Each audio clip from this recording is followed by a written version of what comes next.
ẹ̀yin èèyàn wa ní gbogbo ibi tí ẹ ti ń wò wá káàkiri gbogbo àgbáyé, ọ̀rọ̀ justice for Mohbad ti ń dé final stage bọ̀ pátápátá. Now ẹ máa gbọ́ àwọn nǹkan tẹ́ ẹ gbọ́ rí lónìí, ẹ máa gbọ́ àwọn ọ̀rọ̀ tó lágbára àti ibi tọ́rọ̀ dé dúró. Bẹ́ẹ̀ bá gbàgbé, ẹ máa rí pé oríṣiríṣi interview ṣá ń lọ káàkiri. Bó ṣe wáyé ní TVC ló wáyé lọ́dọ̀ Chud, tí gbogbo ẹ̀ sáà gborí íńtánẹ́ẹ̀tì kan tó jẹ́ pé ọ̀pọ̀lọpọ̀ àwọn èèyàn ti ń change mind wọn gan. Ọ̀rọ̀ ti wá bábò mí yọ o, torí kan nínú àwọn àgbàlagbà ọ̀jọ̀gbọ́n tí wọ́n sì tún di amòfin tó jinlẹ̀, bàbá yẹn ti wá jáde láti ṣàlàyé gbogbo nǹkan, láti tú gbogbo nǹkan. Ẹ má dẹ̀ gbàgbé, ṣẹ́rí kínní yìí bí ìgbà tí wọ́n mọ̀ọ́mọ̀ plan ẹ̀ ni, ìṣe bẹ́ẹ̀ ni, is a plan work. Corona máa bẹ̀rẹ̀ ìjókòó padà tí wọ́n máa ka autopsy yẹn, private one tí wọ́n lọ ṣe. Ẹ má dẹ̀ gbàgbé, DNA náà máa take place kíákíá now. Bàbá Sam Shitu, bàbá yẹn ti gbé àwọn ìgbésẹ̀ kan tó lágbára. Ṣẹ́rí gbogbo ẹ̀yin tó bá yẹ pé ẹ ti sọ ìrètí nù pé kò sí nǹkan kan mọ́ lórí ọ̀rọ̀ Mohbad yẹn, wọ́n ti dàrú. Kò dàrú o, and you need to watch this video. Ẹ nílò kẹ́ wá gbọ́ nǹkan bí o. Ẹ rí i pé òdodo ni ó padà fẹ̀yìn múlẹ̀ lórí ọ̀rọ̀ justice for Mohbad. Kò kúrewé o, kò dẹ̀ kúregbò, torí òòpù ti ṣe kíni, òòpù ti dé. Kí ló òòpù tó dé yẹn èèyàn? Ẹ jẹ́ àjọ wo fọ́nrán yìí. Ẹ máa bá mi share fọ́nrán yìí kó kan gbogbo àwọn tó ń pariwo fún ìdájọ́ òdodo tẹ́lẹ̀ tó ti rẹ̀. Ẹ máa bá ń share pẹ̀lú wọn kí wọ́n mọ̀ wípé Ọlọ́run ti padà dé finally lórí ọ̀rọ̀ justice for Mohbad. Ẹ má jẹ́ rojọ́ pọ̀, fọ́nrán yẹn lélẹ́yìí. If you look at everything around Mohbad from the day he died, it is a celebrity.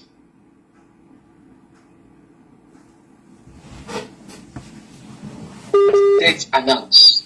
It was a publicity stunt. A 3-minute video. Did you see video of any event that happened thereafter? No, sir. No. Why you announce the death of Mohbad? It is a publicity stunt because it was shot and it was a platform-specific tactics. Look at it this way.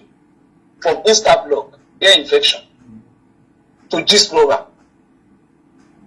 If you look at that trail, if you trail it to Jude podcast, this is the first time I'm hearing that somebody who lost her husband is not granting a live interview. A podcast is a pre-recorded and edited series of videos. Not live interview where we can see her direct, see her, a body language to every questions being asked.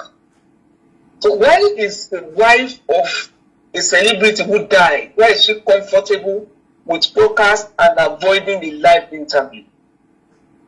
Something is wrong. You see, there is this perception management, and that's why if you say VDM believes some things and whatever, people like you understand the sequencing and comprehension. In an event, there must be a sequence of activities for us to believe that something is real or not. And for somebody like her that is not very thoughtful, you can see the content that is coming out, very inconsiderate. Not many people can discover this. And that's why they left so many gaps that somebody like you can easily detect. I will go into them in details, some of the gaps that will be difficult for her to close. You should ask yourself the issue raised by this podcast. We're talking, she mentioned bullying. We can talk about the murder itself, the homicide, And she also brought out the issue of paternity. She tried to accuse Baba that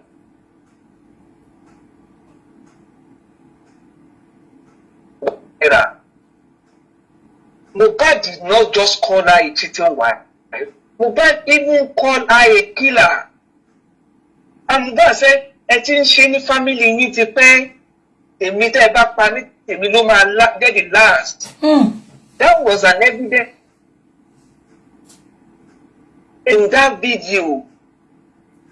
It was graduated to an attempted murder in that video. So Mohbad, so giving an impression that Mohbad was bullied by somebody from outside, you should just go and arrest. If we are going to charge anybody for bullying, she will be number one on the list. Let's go to the homicide itself. She has brought out many theories as well. We hear of NDLA chemical. We hear of ear infection. She fought somebody in Ikorodu. Probably she was stabbed at home. Now, nurse in negligence. She's bringing idea of indomie food poison. In all this, tell me one, that the wife of the deceased has accepted that she witnessed anything that happened. No, where she accepted. A criminal will never leave a trail. And that is why she's cleaning up. She will always be quoting somebody. Mama is the one who received the call. I was there that day. Baba did not know that I was there. If you ask for resident tomorrow, she will say this is what Mama gave me. Between the time that she said the husband granted interview, she certified that the husband was A and healthy, and she was even able to grant interview. And the arrival of the nurse, did she give you anything that happened? Did she tell you anything that happened? No. The nurse met Mohbad weak. If your husband was strong to grant interview, if your husband fought and the police said she bled profusely, and you are trying to remove that profuse bleeding, you are saying there was no blood, it was a minor injury that could not kill. She said so. She did not even witness the fight. She said she did not. It was somebody from somebody she just saw from afar. The fight, she did not witness as well.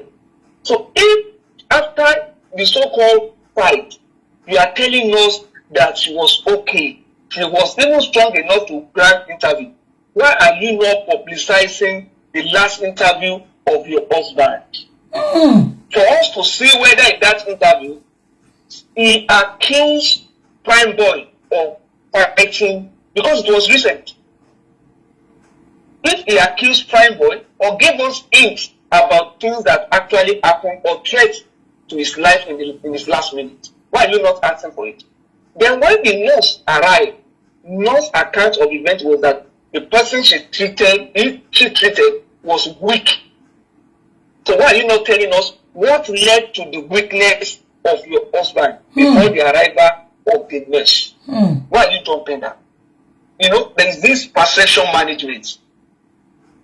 Somebody who just try to wake those who are not sensible enough to believe anything they hear. And that is the essence of all these public stunts that they are doing. You see, the public stunts will take away, you will take you away from facts and you will get something else. Which you see this line force presentation. If she's smart enough, if she's intelligent, because it also requires some emotional labor, but she doesn't have it. But she has to replace that with confabulation. It's a personality disorder. That lady has a character of telling lies. And that is why you see distortive memory. You see, you can see her jumping from one story to another. She is not fabricating some things. She will distort events. She will distort things that actually happen. Those things happen. And that's why she wanted to bring angle of poison. At a time, she wanted to place it on somebody else she liked. Which are things that could have happened. Maybe she was putting something in the food. It will not be before now. but she's trying to distort it, pin it on somebody else. And that's what she's doing. Let me proceed, my sister. Tẹ́ ẹ bá lè rí àmì ṣe, gbogbo ogun tó lóhùn ní gbọ́ tó lóhùn ní gbà lórí ayé yín, iná agbára Ọlọ́run máa jó dànù. Kí lè nǹkan tẹ́ ń là kọjá tó dàbí pé ẹ ti wá ọ̀nà àbáyọ ṣùgbọ́n tí ẹ ti rí ọ̀nà àbáyọ. Ẹ ti pàdé wòlíì yín ló fà, ṣùgbọ́n arán mi sí ọ lónìí dádì, arán mi sí ọ lónìí mọ́mì. Olúwa lòun fẹ́ ṣe nǹkan ńlá nínú ayé yín. Olúwa sọ wípé gbogbo tẹ́ ń là kọjá yín òun fẹ́ fi òpin sí. Kí nìkan tẹ́ ń là kọjá lórí ìgbéyàwó ni, lórí ọmọ ni, lórí iṣẹ́ ni, níbi gbogbo ni, bóyá ogun kan ló dàbí pé ogun yẹn le, ẹ ti gbìyànjú kò tí ì sí ọ̀nà àbáyọ. Ẹ jẹ́ àjọ gbàdúrà, ẹ jẹ́ àjọ wá ojú Olúwa, kí làṣírí ogun yẹn gangan, ẹ jẹ́ àjọ wádìí lọ́wọ́ Ọlọ́run, ká dẹ̀ mọ ọ̀nà àbáyọ. Ẹ̀rọ ìbánisọ̀rọ̀ tẹ́ fi pè mí fún àdúrà àti ọ̀nà àbáyọ, òun náà ni +234 7025 475427 +234 7025 475427. Bẹ́ẹ̀ ṣe ń pè mí fún àdúrà lórúkọ Jésù ẹ máa rí ìyanu. Go ahead, sir. Let's go to the issue. Let's go to the issue of this homicide that they're talking about. If Jude could have, Jude is in position to answer some questions which Nigerians want to be addressed. Did Mohbad bleed profusely? Let Wunmi answer that question. I will end. I don't want to give hints further on that. Let's go to the issue of paternity. Who first brought the idea of not bringing everything about autopsy out, which Baba also kicked against? It is the lawyer, the former lawyer, who was working with them, that anything that comes from the autopsy shouldn't be disclosed. It could be a professional thing, but Baba is never an advocate of keeping things quiet, silently. Baba wants the public to know about anything. So this idea of no disclosure on autopsy, on DNA, is never from Baba. And you see, this lady brought so many things to the table from this interview, which even those who are called themselves analysts will not unravel. Let me give you one.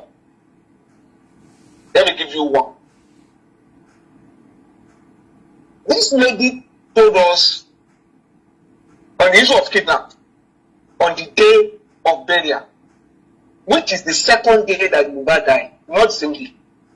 If Mohbad died on Tuesday, as they claim, which we know is a lie, and was buried on Wednesday.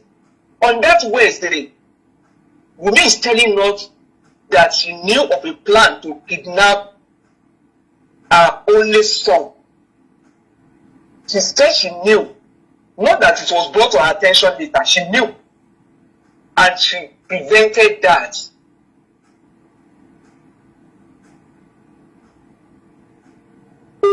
To report on that event. Daddy, please repeat that part. Can you hear me? She said the kidnap matter was brought, the plan was brought to her attention, not that she got into it later. To the extent that she prevented it, and the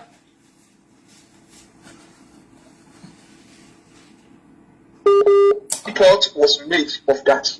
They wanted to kidnap your only son the second day that your husband died. Another hint on that. Let me also give you hint on that. Was there any issue around Liam at that time? It's the same Wunmi that told us, you will see how she's confessing some things. It's the same Wunmi that told us that the issue of paternity came up from BDM, which was after the police preliminary report, at a month after. That is after the police released their own report, and BDM was doing analysis on the police report. So there wasn't any issue of paternity doubt at the second day, at the time that Mohbad was buried. So why was Wunmi thinking that somebody would take Liam at the second day that Mohbad died? This order confirmed one thing, and that the cause of the fight in the car was Liam. That is the confirmation that the cause of the fight in the car and at home was Liam. And Wunmi was far ahead of all of us because we did not know. Baba did not know the cause of that fight until Prime Boy brought it to the attention of Baba reporting spending when they were locked up in this in station. It was spending who told Prime Boy, and Prime Boy later told Baba that he even wanted to throw the baby on 3rd Mainland Bridge. Baba did not know of any paternity doubt at all. At all. It was only Wunmi who knew, and Wunmi was only distorting fact. You know, I told you she's not creative enough. She doesn't have that emotional creativity that she could just create something, bring it in a sequence, and we all believe. And that is why the distortion is now revealing what actually happened. If they run a thematic appreciation test on this lady, she will confess more. That is just that. She told us that Baba, the nurse met Baba. Look at how she's trying to distort another issue. The nurse was in the car when they announced Mohbad dead. The camera did not show us the face of the nurse. They did not talk about the nurse in the car. They said the management of Mohbad was on ground. Lawyer was on ground. So many people was on ground. You should ask yourself, did they want the nurse arrested? Do they even want Baba to be aware of the death of Mohbad? Because they have told this man to go back. To go back home. To go back home. The man that you have told to go back home. Okay, when the man now arrived, when Baba arrived, what happened? What happened? They are telling us that the nurse met Baba and they told the nurse that they told Baba that is the nurse that was negligent. Who among them was an expert to discover the negligence of the nurse at that time? What? Go deeper, sir. Who among them was an expert that discovered the negligence of the nurse? You said your husband reacted to injection. Ask Wunmi if she witnessed that reaction. If she even witnessed what was administered on Mohbad, she will tell you no, she was cooking fried rice. So you did not witness the negligence of the nurse, but you want Baba to knock the nurse up. Let me now give you how they shot themselves. How can you arrest the nurse without arresting those who brought the nurse that was a quack? And you had a lawyer with you that time. The lawyer did not tell you that you cannot pick on the nurse for negligence, for a quack, without arresting Spending who introduced the nurse. You cannot arrest the nurse without even arresting the wife who also witnessed the negligence of the nurse, because you knew that your husband will react to injection, and you witnessed the arrival of the nurse who is a quack, who you waited for all the way from Cotonou to arrive. And when she came, you went to cook fried rice. And when something was administered, you told us that there was a reaction. Let me bust your bubble again. At the hospital, when they went to the hospital, did they tell the hospital about what was administered by the nurse, that it was a quack? Was in the report that they gave? No. That's why they can't. They didn't tell the doctor. You remember, sir? They even lied that they brought him Mohbad alive to the hospital. It was when the Perusi hospital now said Mohbad was brought in dead. That's what you want it to? No, that's why. See, she's already roping herself into conspiracy. You knew what killed your husband. You conceal it. You said Baba said he's not interested, and you, the wife too, decided to cover that up. And you were treating at that time, diverting the attention of Nigerians to something else, using publicity stunts. Is that not conspiracy? You even follow Baba to police station where Baba went to report, to get the police report. Did you mention the negligence of the nurse at the police station? No. You also did not do that. You told Baba that they should carry the corpse to Ekiti. If you knew the nurse was negligent, why do you want Baba to go and invoke the spirit of Mohbad in Ekiti? When you already knew the cause. What is the point in carrying the corpse to Ekiti when you already knew that it was the negligence of the nurse or the lie of the fight from Ikorodu? You can see how they are just, she's just, a criminal will not leave his bail. That's why he's ready to pin everything on anybody. This lady brought up, you see, from the day you people change lawyer, I'm talking about everybody now, the justice people change lawyer. You don't know that there's been a change of strategy from the anti-justice as well.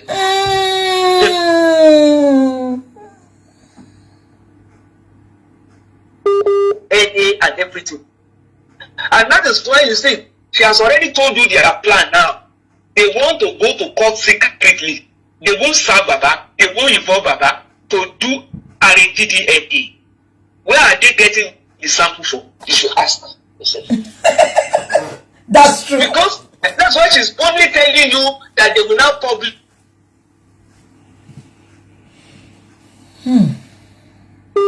The genuine want to know there will be controversy. She's already telling you what will happen. She's prepared because the legal arrangement they've made with the previous lawyer, you have bungled that. So they are no longer comfortable. She has to come out. She has no option than to come out. The night her husband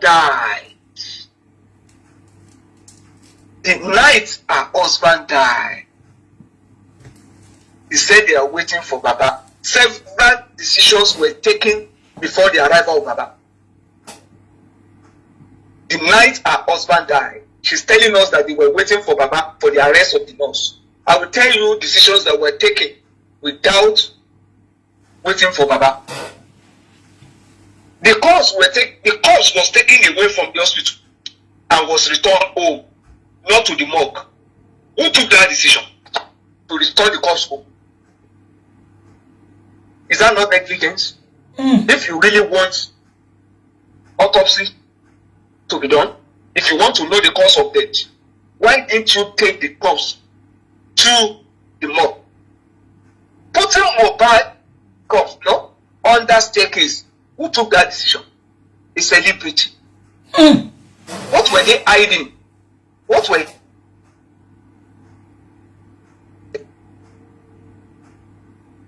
that you announce a celebrity that you announce is dead with 3 minutes video? No video of what happened 12 hours before and 12 hours after his death.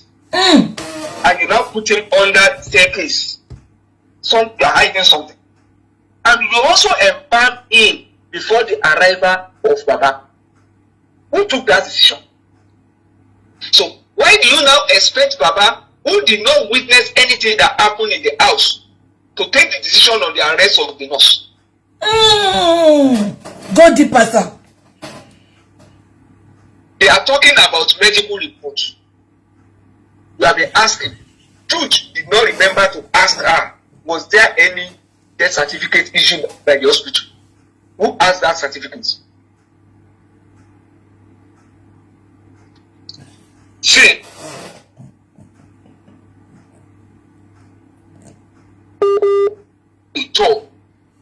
she said that Baba is the chief protector, who is now the chief prosecutor, and Baba is competing with Liam. If Baba, we assume that Baba to be the head of another family and should be the chief protector. And Baba, am I on? Your own, sir. Baba is the one who supported you to get pregnant. Baba is the one who supported you throughout the production. She was the happiest man. And what now made you to deny the placenta of Liam? Denying that placenta.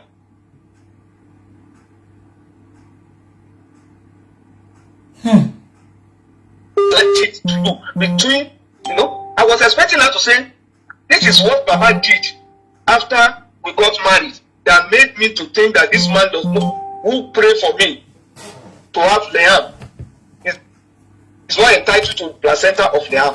What is Baba's spiritual? Dude forgot to one. The dude asked questions about signature or thumbprinting. The dude asked her about a less than 20-year-old having a will. Now she told us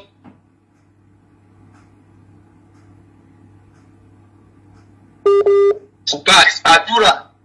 If it is Adura that cooked the last meal, they should cover it up.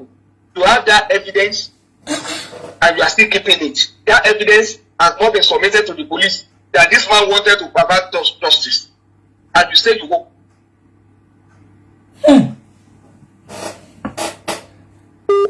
Refused to let Baba in a secret recorded conversation with the woman that was planted on her. If it is true that Baba was actually afraid and Baba wanted to provide justice, why was that not captured in Mohbad conversation with the lady that recorded her? Oh! See, Daddy, what she's saying now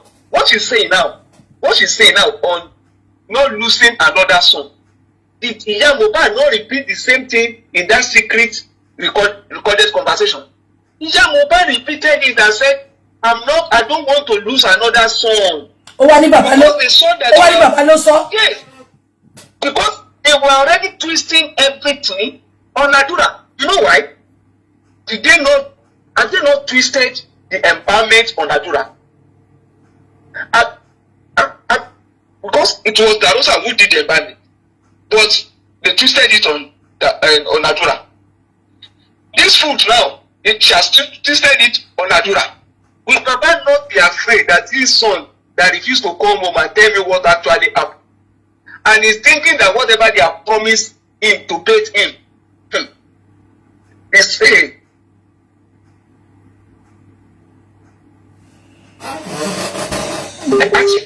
Why is this lady now distorting that? To give an impression that Baba wanted to package everything and put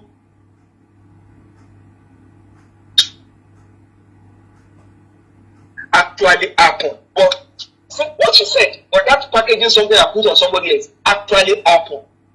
She only distorted it against Baba. That is what they did before the arrival of Baba. That is what they did when the lawyers were to meet, the whole family were to meet, and they kept Baba away.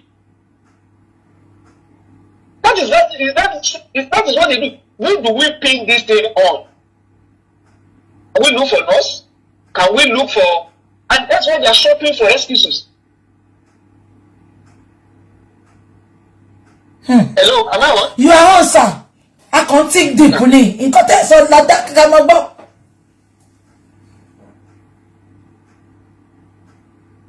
one thing that I will say to Nigerians is this. You might be thinking this will be the last interview from her. No, it won't be. The pressure is mounting. And you will see very soon everything the package, you will see how everything will scatter. This lady, let me not use the lady, this girl needs something about the death of Mohbad, and she's not ready to let the world know what actually killed Mohbad. Yes. It's obvious because she's evading, and that is why she has to go for broadcast. She couldn't start a live interview. I'm telling you, a podcast is the way out. Where they must have edited, you can see when she wanted to mention the night before. The first of all said at the day, no, she now said the night. She didn't know when that night came in. Ben. And she had to be putting Baba into pictures of things that everything. You can imagine, sir. Baba said I did not even set my eyes on the nurse. And she's lying that Baba. Let me ask you one question. Go ahead. Did you hear any direct accusation of Sam Larry? Oh! There was no direct accusation at all. This is the second time. At inquest is the same thing. And it's repeating itself. You will not see it. And this is, and when we are even talking about bullying, this is the one that we can even, no, we couldn't substantiate it, but at least to a reasonable extent, we could see that somebody tried to make a threat on Mohbad. But that is avoided. And she kept going for Naira Marley president. It's a strategy. And that is why they try to shield their own promoter. Anytime you go, try to hit the roots, those that is protecting her, they get, we see some uneasiness. It's because what they are doing, they don't want you to do it on them. So those that they have planted around to be getting informations, to be cutting and pasting, to be cursing, to be instigating, to be provoking people, every elastic has its limits. Ó ti bẹ̀rù sí Mike. Ó ti jẹ́ ká mọ̀ pé nǹkan ṣẹlẹ̀ ní ilé yẹn. She only needs to come and explain to us. Ṣé bó ready for interview? Ṣé bó ti kìláyà kó jáde síta? Between the interview talk with grant láàárọ̀ ọjọ́ yẹn, because immediately talk with wọnú ilé yẹn and ìgbà tó kú ẹ tó bá lè sọ pé òun talk with sọ̀rọ̀ lórí fóònù kó jáde wá. Òun nìkan ló wà ní kébù. Dáàdi ẹ má gbàgbé pé àdúrà náà sọ́sà àdúrà ní kò sẹ́ni tó máa sọ pé orí Mohbad ìsojú ń jọ Monday. Yes, the husband could not be reached by people who wanted to reach him. Then, Prime Boy made attempts to even come to the scene. You said, no, don't come now. Somebody who fought your husband. Even that day that you knew somebody fought your husband, you were not bold to say, Baba, there is a boy called Prime Boy who will arrest.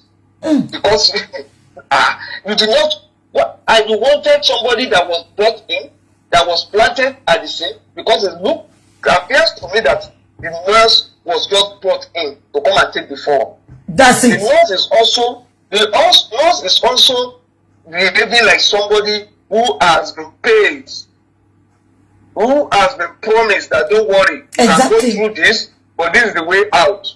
So also, that is why the inconclusive report was embraced by them. So that they will save the nurse. The nurse has played a role. The nurse has played a role. They will say in court they don't have enough evidence even against the quack nurse. So the only loser in this will be Baba Mohbad, who has lost his son. Adura has been promised. Mohbad is waiting for a share. Everybody has a prize. And they have all acted in, and that is why they are not intelligent enough to know that there is no how Nigerians will not continue to ask what happened in that house. It's not possible. You can't tell us that somebody who granted interview that very day was the one that was stabbed yesterday, and the person was the one who bled profusely, but had the strength to stand up to grant interview. And shortly after that, when the nurse arrived, was weak, couldn't raise his hand, and the nurse had to even inject. We were even the one who made recommendation of the kind of injections that you ask them to bring some things to the administer on her. Is that not negligence as well? Are you trained to prescribe? Are you certified to prescribe anything for anybody? So a wife who could wait for a nurse from Cotonou to come and treat her husband at home did not know the hospital or the chemist or the pharmacy store that was nearby. So that is somebody telling me that there is no negligence, there is no reason for her, and you are saying that it's 70%. Who should be the first person to be taken in for serious drilling? Serious drilling. You said you are aware. You are not telling us that you didn't know that they fought. You even took a 5-month-old baby to watch the night, and you said that there was a fight there. So that means there was an issue. But when the nurse arrived, you were cooking fried rice.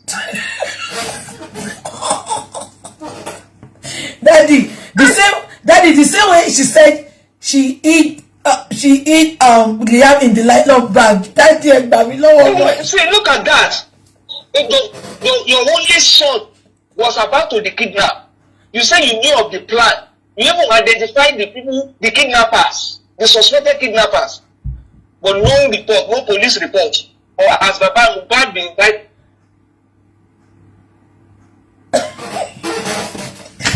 With nylon bag, yes, that You cannot call it.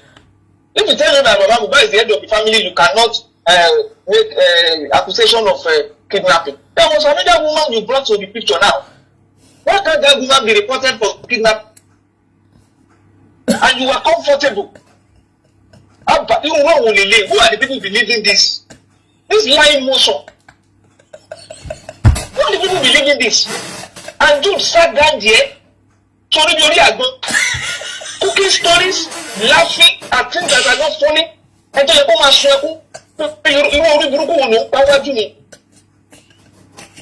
she was laughing. And look at the kind of questions that Ruth was asking. They are grieving.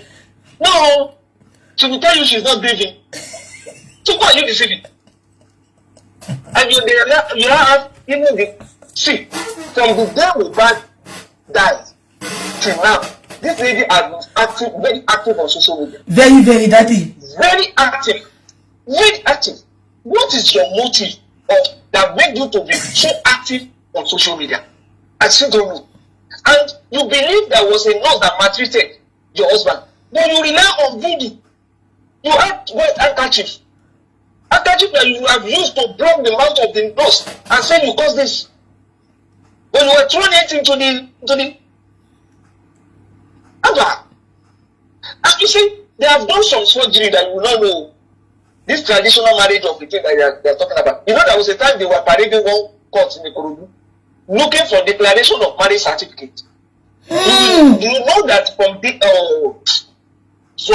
one, this lady is after perfection of everything towards properties. And that is why everything about this podcast she's talking about properties. God bless you, sir.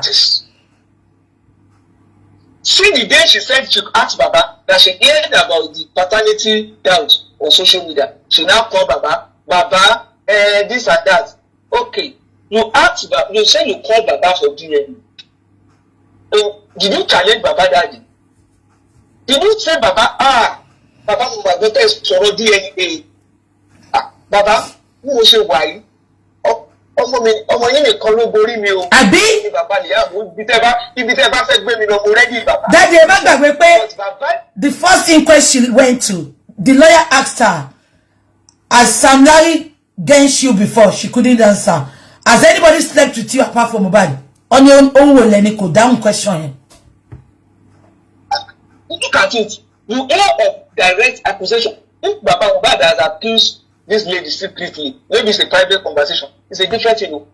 Public, which is a direct accusation.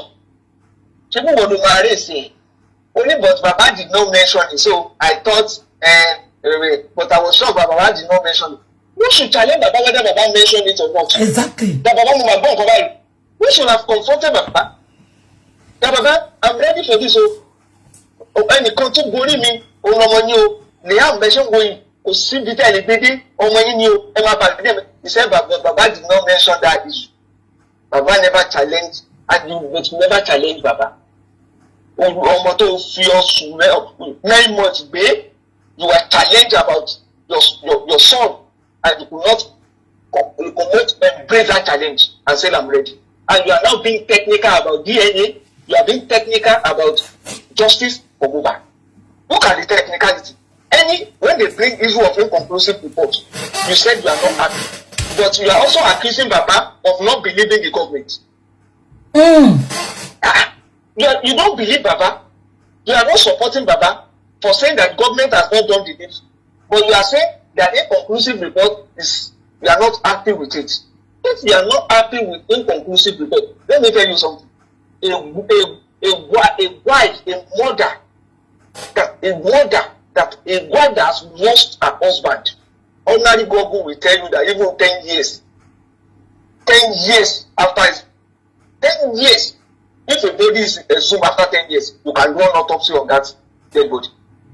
But you are the one giving us excuses. Why is she procrastinating the excuse of the government? Why is she procrastinating the excuse of the government? Who is paying for all this platform that she's going to? That's why I said, you can see, she is going on specific platform where they can promote her lives. From Igonugo of Dublin to I can use all these Igonugo of Dublin. Àfùgbà tí dájú first table tó kú tá jókòó sí Igonugo of Dublin. It's deliberate. And that's why I just laugh at people who say, what is she saying? Something that is not making sense. What bomb was even line up? Ìjọba dẹ̀ wà Nàìjíríà, wọ́n dẹ̀ sí arrest mi. Ó gbé ọmọ sínú line up. Wọ́n dẹ̀ arrest mi. It's a mockery of our system. And the government cannot pretend not hearing this. And she went on TVC too. Lie openly. They're not creative. They're not intelligent. Who wrote this script, this dirty script? Who wrote this dirty script?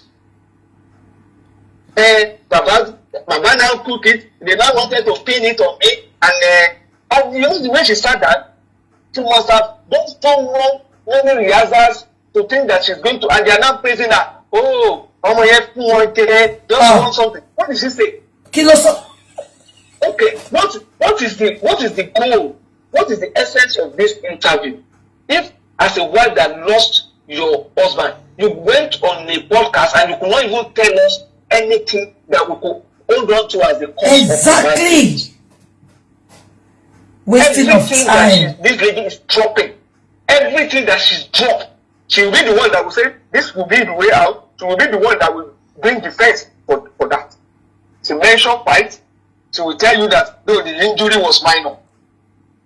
This is the same person that told you that it's a nurse, but the report autopsy is inconclusive now, which is an excuse for that. But tell me anything against Baba, this lady will certify it. Anything against Baba, because locking Baba is the gateway to the properties. So that's why she's not happy. She has even given Baba a title. Baba, wherever is not a celebrity, and do it's an insult to Yoruba. That's an insult to do. Don't do that again. Baba is our header to Yoruba land. He said he has now turned to a celebrity. There's no how somebody can go and do this kind of interview. You can't do this in Get Out. You can't do this in Netherlands. You can't do this in the North. You can't do it. It's an insult. Very ridiculous interview. Very ridiculous. Very insulting. It's an insult to our culture. It's an insult to everything that is Yoruba. And you are talking down on an elderly man without for it for no reason. And your in-law did that. If when this lady was not ready to mention it, you are the one filling the gap. And you call that an interview. Is that an interview? Is it an interview? It's not professional. Can this happen in other parts of the country? But don't put it before an elderly man like that and a young upper disgracing the man. My in-law is not a celebrity. He goes around all the places. Are you not biased? Is that what journalism is? Very biased. Let us say our story. Let us hear. Don't conclude. Don't be biased. Your own duty is to ask questions. Ask. She's to respond. She's to give you like a gap. Or that one feeling. Even when this lady was painting the picture, Jude was the one who threw Baba. You are referring to your in-law. I mean, you are referring. He was the one putting words in my mouth, in her mouth. Dude that couldn't tell us whether Mohbad was signing, active bank account, or was had signature, or was cooperating. I should even ask BDM, at your age, BDM, where is your win? BDM, do you have a win? I wonder, the girl is 70% innocent. BDM got for win is at 26. Check BDM, only bank account above wood. But I got only Mohbad on the bank account. BDM tí o ti marry, check account number, this your mama say number, this account yet. Number no gbogbo owó tó wà l'account. Who is insulting you? Wọ́n ti rí Mohbad náà bẹ́ẹ̀. Ṣé bá ní kí ló ń bí bàbá àti time ẹni tó ló ń bí bàbá ni? Ọmọ sọ tí gbogbo bá yẹ nílé náà. And this is a lesson to one of us. Odò tó bá gbàgbé orísun ẹ̀. Ó máa gbẹ ni. Ọmọ tí ìyá ò bá wò, ó máa ń jẹ́ ìyá bá mi. Not every time there is baba, not every time there is ìyá. Ibi tó bá fì sí, ẹni tó bá mọ̀ tó wù ẹ́ dàgbà, òun náà ni kó kọjú sí o. That is. I'm looking for my father. I'm looking for my mama. I'm looking for this and that. I thought you abandoned how many years ago. They will always use you to settle score. That's it. And that is what they try to use. And that is what is happening now. You can help your mother as athlete. This starts from that's not a woman being your advisor. She's coming back to the game. And she's using Mohbad for that. Now that's what Mohbad is doing. If you listen to what she said on Dude's platform very well, she's claimed that when she called Baba on DNA, Baba only said, "Bring Liam to me." Why did you take Liam to the mother-in-law's place or things like that? And Baba did not say anything about. Baba did not raise the issue of DNA. Today on TVC, we are hearing that when she called Baba, Baba was talking about properties. Ọ̀rọ̀ ti di méjì lóòótọ́. Different. What's the méjì? So, but let me tell you what is happening. I said yesterday that this lady is not that creative to cook things, but she's good at distorting facts and events. Most of the things that she's talking about actually happened, but things that happen against her is what is trying to put on others. She's giving you the impression that Baba is interested in properties. Whereas from every available evidences that we have, she's the one that has been manipulating the entire family over properties. Okay, if you want to tell me that Baba is interested in properties, who brought the issue of property to Baba? It's Mohbad. Daddy me. Mo ra mọ́tò, Baba ní eléyìí ti pọ̀, ṣé mọ́tò ló kàn lọ́rọ̀ ẹ̀ ni? And he told me that òun ti ralẹ̀. It's not Baba that was putting pressure on Mohbad pé mo fẹ́ wọ ibi tí property ẹ wà. So how can you tell me that a man whose son is a celebrity, Baba was not even the one moving around to say we want to know where Mohbad properties are? If you say Baba is somebody who is interested in Mohbad's property, the very land that Mohbad bought for Baba is where Baba decided to go and bury Mohbad now. Baba tó bá wà interested in properties will not do that. Baba tó jẹ́ pé property ní focus ẹ̀ will not do that. Kò ní sí ọmọ sórí ilẹ̀ tó rà. Yes, now Baba will have even asked us pé ẹ̀rọ tí mo fẹ́ kó ní special ilẹ̀ kan ẹ̀dáwó ẹ̀ or something like that, so that Baba can keep that one tó rà fún. At least Baba, you will be counting it as àjẹmọ́nú, but the man is not even interested. Baba was telling us pé ibẹ̀ yẹn òun fẹ́ kó jẹ́ church, kó dẹ̀ wà lẹ́gbẹ̀ẹ́, káwọn máa ṣe sí níbẹ̀, something like that. That is what that man has been saying. If you tell me that Baba is interested in property and Mohbad's rent, Abba, we all saw it online when they said Mohbad bought the house in Lekki. It's online. But when Mohbad died, that man did not relax in that Lekki. a man who is usually in property will say everybody should be coming to greet him in his son's house in Lekki. That means that he has forgotten his own, house and has moved into Lekki so that he can oversee everything there and by strategy take over the property over there and look for a way to evict the wife. Baba did not do that. Baba returned to his base. But Mohbad refused to follow Baba. Mohbad went to where she belonged, which is Lekki. If you say Baba is interested in Mohbad's property and wealth, Mohbad, Mohbad does not have account now. Mohbad is not using his father's account now. He's using his wife's account from what we hear. And even if it is a lie, Wunmi told us that Mohbad left Naira Marley's Webe with 0 account. If you see all the account they were paying money to before them, you should display the account of Mohbad, make it public for us to know that Mohbad was operating his own account by himself. You see, this lady, even from the last VN that you play now, it's obvious that this lady is good at manipulating things. A woman, a married woman, leaving home by 1 a.m. just because his husband was driving fast and was ready to go to hotel at night. But today instead, you see, unless people who are biased, unless people who don't know what they are talking about,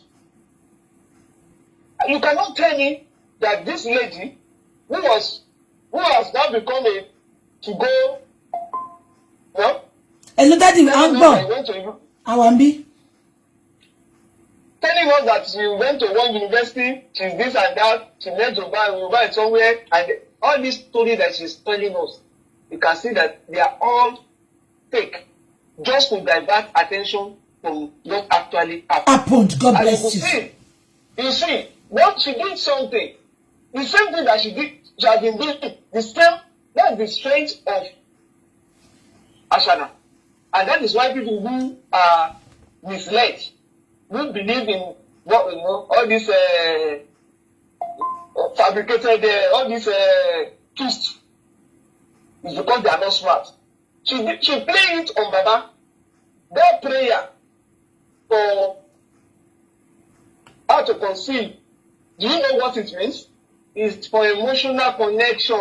And that is the point that made Baba to accept her the way she is. It's not as if Baba did not discover anything now. Baba tí ń wò wípé àdúrà mi náà ló gbà that bond me Baba àdúrà yìí náà ló gbà. You can see she did the same thing in the last show on TV. She pray for me. Yes, she said it at TVC. The man was the happiest man on the day of the engagement, on the introduction. The man was this. If they don't pray for me, that is the connection. If you don't give Baba money, Baba is just realizing it now. And all men who have Mohbad or Baba's nature, do you know that most men who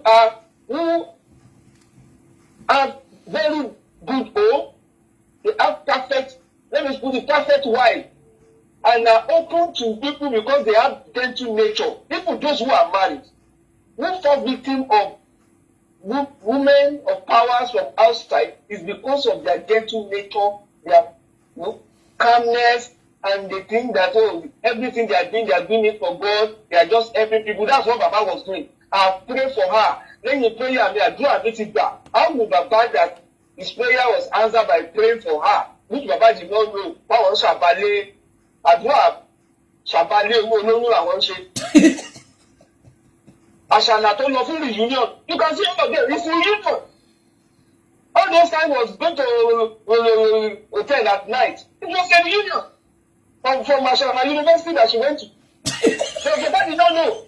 And Baba was praying. Baba was happy. That connection is what made Baba to accept her the way she is. So everything she was doing thereafter, Baba was happy.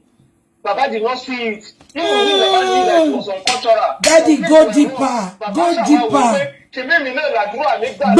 So anything tó ń ṣe Baba ò lè wo bẹ̀bọ̀ because Baba bí ní pé wọ́n ti gbàdúrà fún.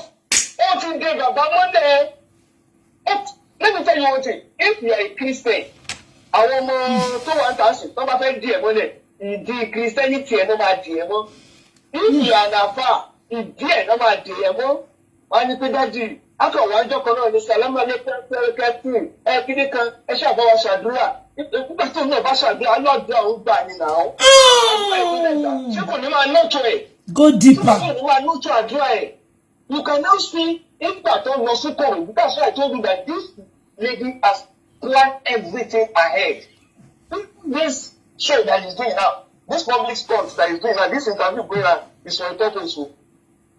Yeah, there is a reason for that interview. Maybe not see rebel no. Baba, even Mohbad, underrated Adura and the rest, and all those who are in the house who refuse to talk now, underrated they will be shocked at what this lady can do. They will be shocked, and she's going to hit them hard. She's good at hitting people below the bed. Look at the story of how the lady, how Liam was about to be kidnapped. How many people will believe that? If not those who cannot think straight, but Baba did not even know anything. That was not from Baba account of events now. Baba did not even suspect anything at that time. Look at the death was to deliver. Baba rushed down. Baba prayed.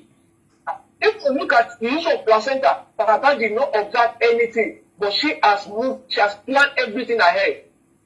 How Baba will not get that placenta? She knew what happened that time. She thought Baba suspected, and Baba did not suspect anything. What happened in the car? She thinks that what happened in the car when they had argument, maybe it has leaked out. She moves faster than everybody. And that is why during the burial, she thought that maybe there will be an attempt to take Naira for DNA. Somebody could quickly pick Naira. Anything that will make them even take samples at that time, she was guiding it. She was, she was far ahead of everything.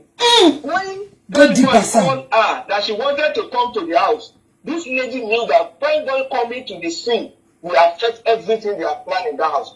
Prime Boy is Mohbad's friend. Prime Boy is not somebody. If you look at Prime Boy nature, it's different from all those who were living in the house. Yeah. Those living in the house, check out all of them. How many of them were men? How many of them? If you engage spending, I've engaged spending before now. Does spending look like somebody who has it up there? Daddy, sorry to intervene. Daddy, ẹnìkan tó mọ̀ wọ́n délé sọ fẹ́ mi. Only Ashana, we only keep those that are dumb like her, fast thinker, reasoning people. Ó máa ń lé wọn dànù ni. Gbogbo wọn náà tó máa gbélé ni. Ẹ wo Fẹ́ni ẹ bó ṣe rí. Gbogbo wọn daft. Prime boy by age, by intelligence is faster. The street boy too.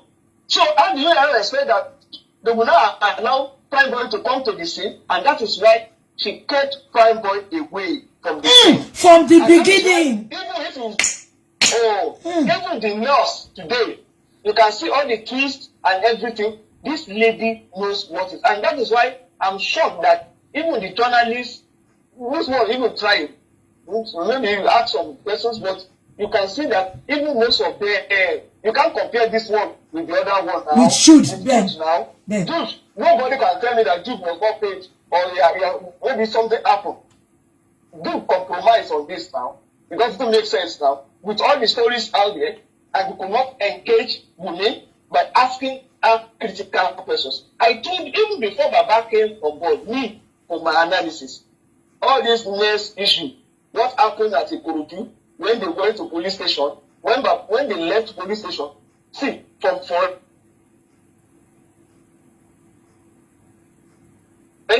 that she didn't follow Baba to in that place. She was not there at this point. So why do you need to lie? If you know that something is at stake, and people are telling me maybe it happened to, maybe it's Adura that did it. If Adura did do this thing, Adura will have gone down. This girl. Oh, Daddy, if it was Adura that did it, this guy will Obatida Adura. But the issue is that Adura doesn't have the ball.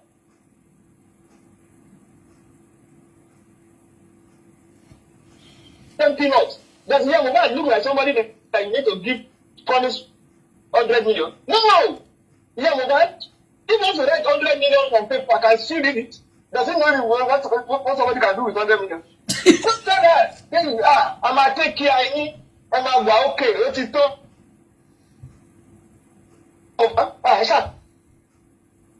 It is so funny, no, I shall have to give you some wrong. We know where Google never.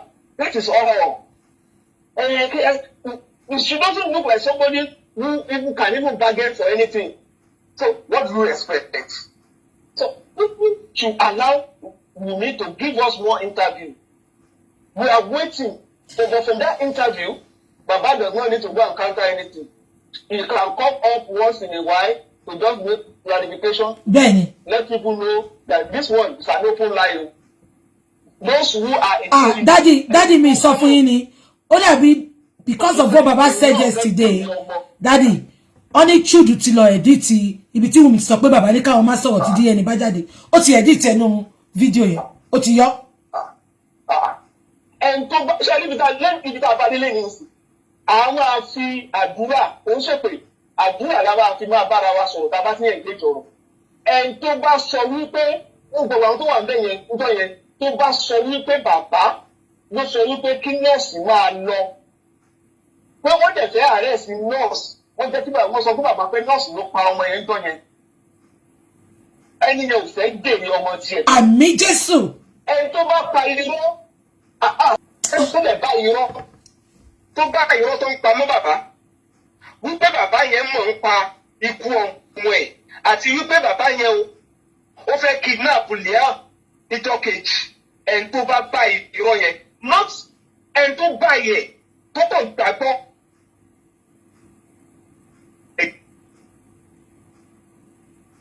Ẹni tó mọ̀ pé wọ́n parọ́ mọ́ bàbá yìí ni this is wickedness. Ẹni tó bá mọ̀ wípé wọ́n ń parọ́ mọ́ bàbá yìí ní gbogbo nǹkan tó ń sọ nípa bàbá yìí láti make sure wípé they get sympathy láti wọ́n ẹ̀bà ẹni tó mọ̀ wípé wọ́n ń parọ́ mọ́ Alọ́ba wípé Alọ́ba o placenta ọmọ ẹ̀ tó fẹ́ gbà ó ní kankan tó fẹ́ fi ṣe that's the narrative they brought up. Pé bàbá tọmọ ẹ̀ bímọ placenta ẹ̀ ó fẹ́ fi ṣe kankan tọmọ ẹ̀ dẹ̀ ń twist ẹ̀ tọmọ yìí dẹ̀ ń sọ fún yín pé bàbá yẹn gan ló gbàdúrà kó tó support fún báyìí ẹ̀ tó bá gba owó ẹ̀ gbọ́ níjọ́ tí wọ́n bá ń yọ ayọ̀ ọmọ fẹ́ni náà ayọ̀ yẹn ò ní kéleg. Àmín Jésù. Nígbà tọmọ tiẹ̀ náà bá dé position tí mo bá dìde. Ta ló gbàdúrà kó ń ju àwọn sínú odò? How many times ni bàbá yìí ju àwọn sódò? Ẹyọ kan ẹ tó rí ẹja gbé jáde. The only ẹja tó rí gbé jáde. And we are now playing with it. We are now being technical about it. Tó fẹ́ jogún ni. Tó fẹ́ nígbà tó lọ yáwó. Ṣé mo wà ń bẹ̀ ni? Àbí? Nígbà tó da àwọn ọmọ yìí káàkiri tí wọ́n ń ka àpótí kiri ṣé mo wà ń bẹ̀ ni? Ta ló fẹ́ ṣiṣẹ́ ọmọ tí ò fẹ́ jèrè ọmọ? Right to go and claim. Right to go ni bàbá ò ní lórí ọmọ ẹ̀. So what message are they sending to the society? Ṣé gbogbo ọmọ tí ìyá ẹ̀ bá ti wá ní disagreement kí bàbá yẹn wá abandon àwọn ọmọ yẹn? We are preaching responsibility on both sides, both men and women. Men should be responsible. Take full responsibility as a leader in your home. You want to be discouraging responsible men out there? Kọ́ ní àkókò mọ́ tó máa yà lọ́la tá a bá ní atọ́jú èdè lẹ́kùn kan. Ìyá ẹ̀ náà ló máa lọ bá ọmọ ẹ̀ náà ló máa mọ̀. Is that what you want to preach? We are preaching responsibility here. And as a lady, ẹ̀ tó bá wà pé òun kọ ohun òrí ọmọ tán, tó rò pé ọmọ yẹn máa lọ sọ ẹrù ká iwájú ẹlòmíì láti cause a problem. Orí platform yìí náà la máa ti dojú ẹ̀. Bẹ́ẹ̀ni sir. sir. Do not take it. Bẹ́ẹ̀ni sir. Ẹni tó bá wà pé òun fẹ́ jèrè ọmọ kó lọ kí lẹ́yìn wọn. Ẹni tó bá wà pé òun fẹ́ jèrè ọmọ kó mọ̀ bí tó máa dúró sí. Go deeper sir. If not public stunts, if not diversion, if not using Liam as a bait, why would somebody even carry a 5-month-old baby to an event? Why are you using the face of that boy for sympathy? Why Why are you using it for sympathy? Because the only thing you are holding on to on this matter is that boy. The face of that boy to wake emotion. You use prayer for Baba. Prayer is what you used to tie Baba down.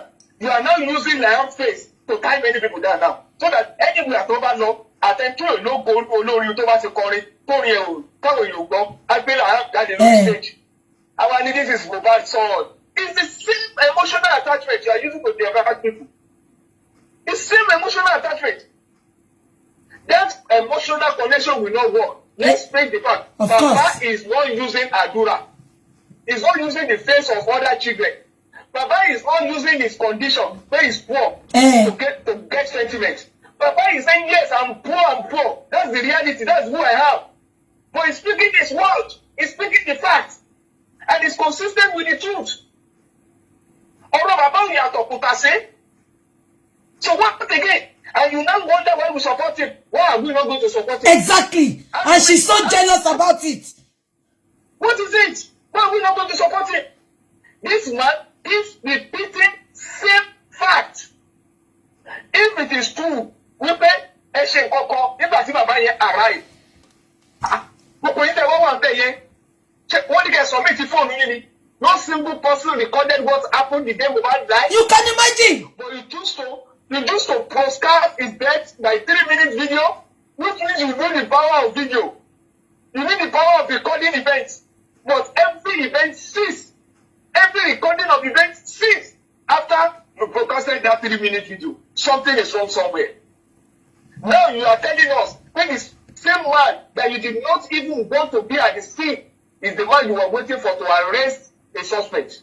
That is stupidity. And when the man arrived, the lawyer was already on ground. What is the purpose of inviting a lawyer? Go deeper, sir. You know that you are looking for a technicality over a serious matter.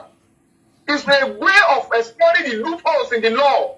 And you needed the guidance of a professional to be guiding for steps to be taken. Something went wrong. We were not looking for a medical expert. We were not looking. What is the lawyer doing there at that point in time? You said there will be a family meeting and the lawyer will be involved. This is not the man who initiated the meeting. If you are not the one interested in property, why are you bringing a lawyer into a family meeting at the time that everyone was mourning? Nobody has come out to deny the fact that you told this man that you have enough to share. That is not the word of Mohbad. You are the one who brought this man into the issue of properties. And the man has to be responsible as a father to fight for his son. Whatever Mohbad is doing today is fighting for his son. Go deeper, sir. Whether he's alive or late, he has a duty to do that. Baba tí ò bá lè dà kó dúró somewhere at any point in time. Òun ṣe bàbá. Best scholar is busting my pop. He's busting my head as a man. with facts. If he drop this responsibility of fighting for justice today, he has failed as a man. Whatever, if anybody is looking at money today, it's beyond it. If it is beyond that, and nobody will use that blackmail to make us to say, oh, Baba náà kọ́kọ́ dúró náà, kí Baba náà dákẹ́ mọ́ ọ̀rọ̀ property ti pọ̀ jù. Property or no property, everything about Mohbad, he is the leader of another family. He has a right to speak on all issues, be it DNA, anything that happens to Mohbad, it is his responsibility. Go deeper, sir. The asset and the liability. Go deeper. He will be the one to account for everything about his son. Go Not deeper. even with all the doubts around this issue. Why the so-called inconsistencies about what led to his death? Even a blind man will read the handwriting on the wall. It's so glaring. Just on just one interview. And everything we have been saying have been revealed by that interview. You are telling us that the negligence all he has is true. You even knew that your husband will react and you waited for a quack for days, not for hours, for days to arrive. You should be arrested for negligence.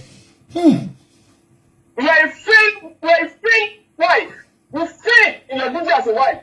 A strange nurse arrived in your home and you were cooking fried rice. And the dumbest will not even point out that at the time they administered the drugs on your husband, you were telling us you were not there. They were fighting, you were not there. What did you go to do in the Korodu? Abi? When they were fighting, you were not there. At all, at a critical time you were not there.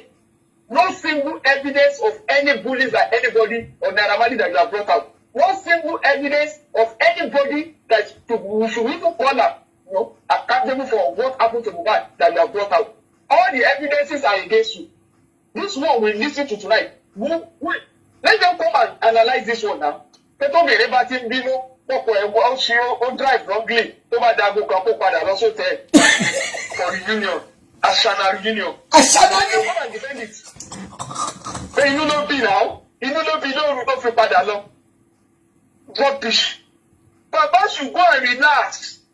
The more they do interview, the more they expect. Actually, want to. That's and we are going to nail them at the appropriate time. Anything Wunmi is saying will be used as evidence against that. That is it. End of. End of. Talk more. Give us more show, Wunmi, and you will see what will happen at the end of the day. Thank you. Daddy, Keto Losa. Ọmọ yìí ṣe gbọ́ daddy mo fẹ́ kí bá àtọ̀mọ́lẹ̀ síbẹ̀.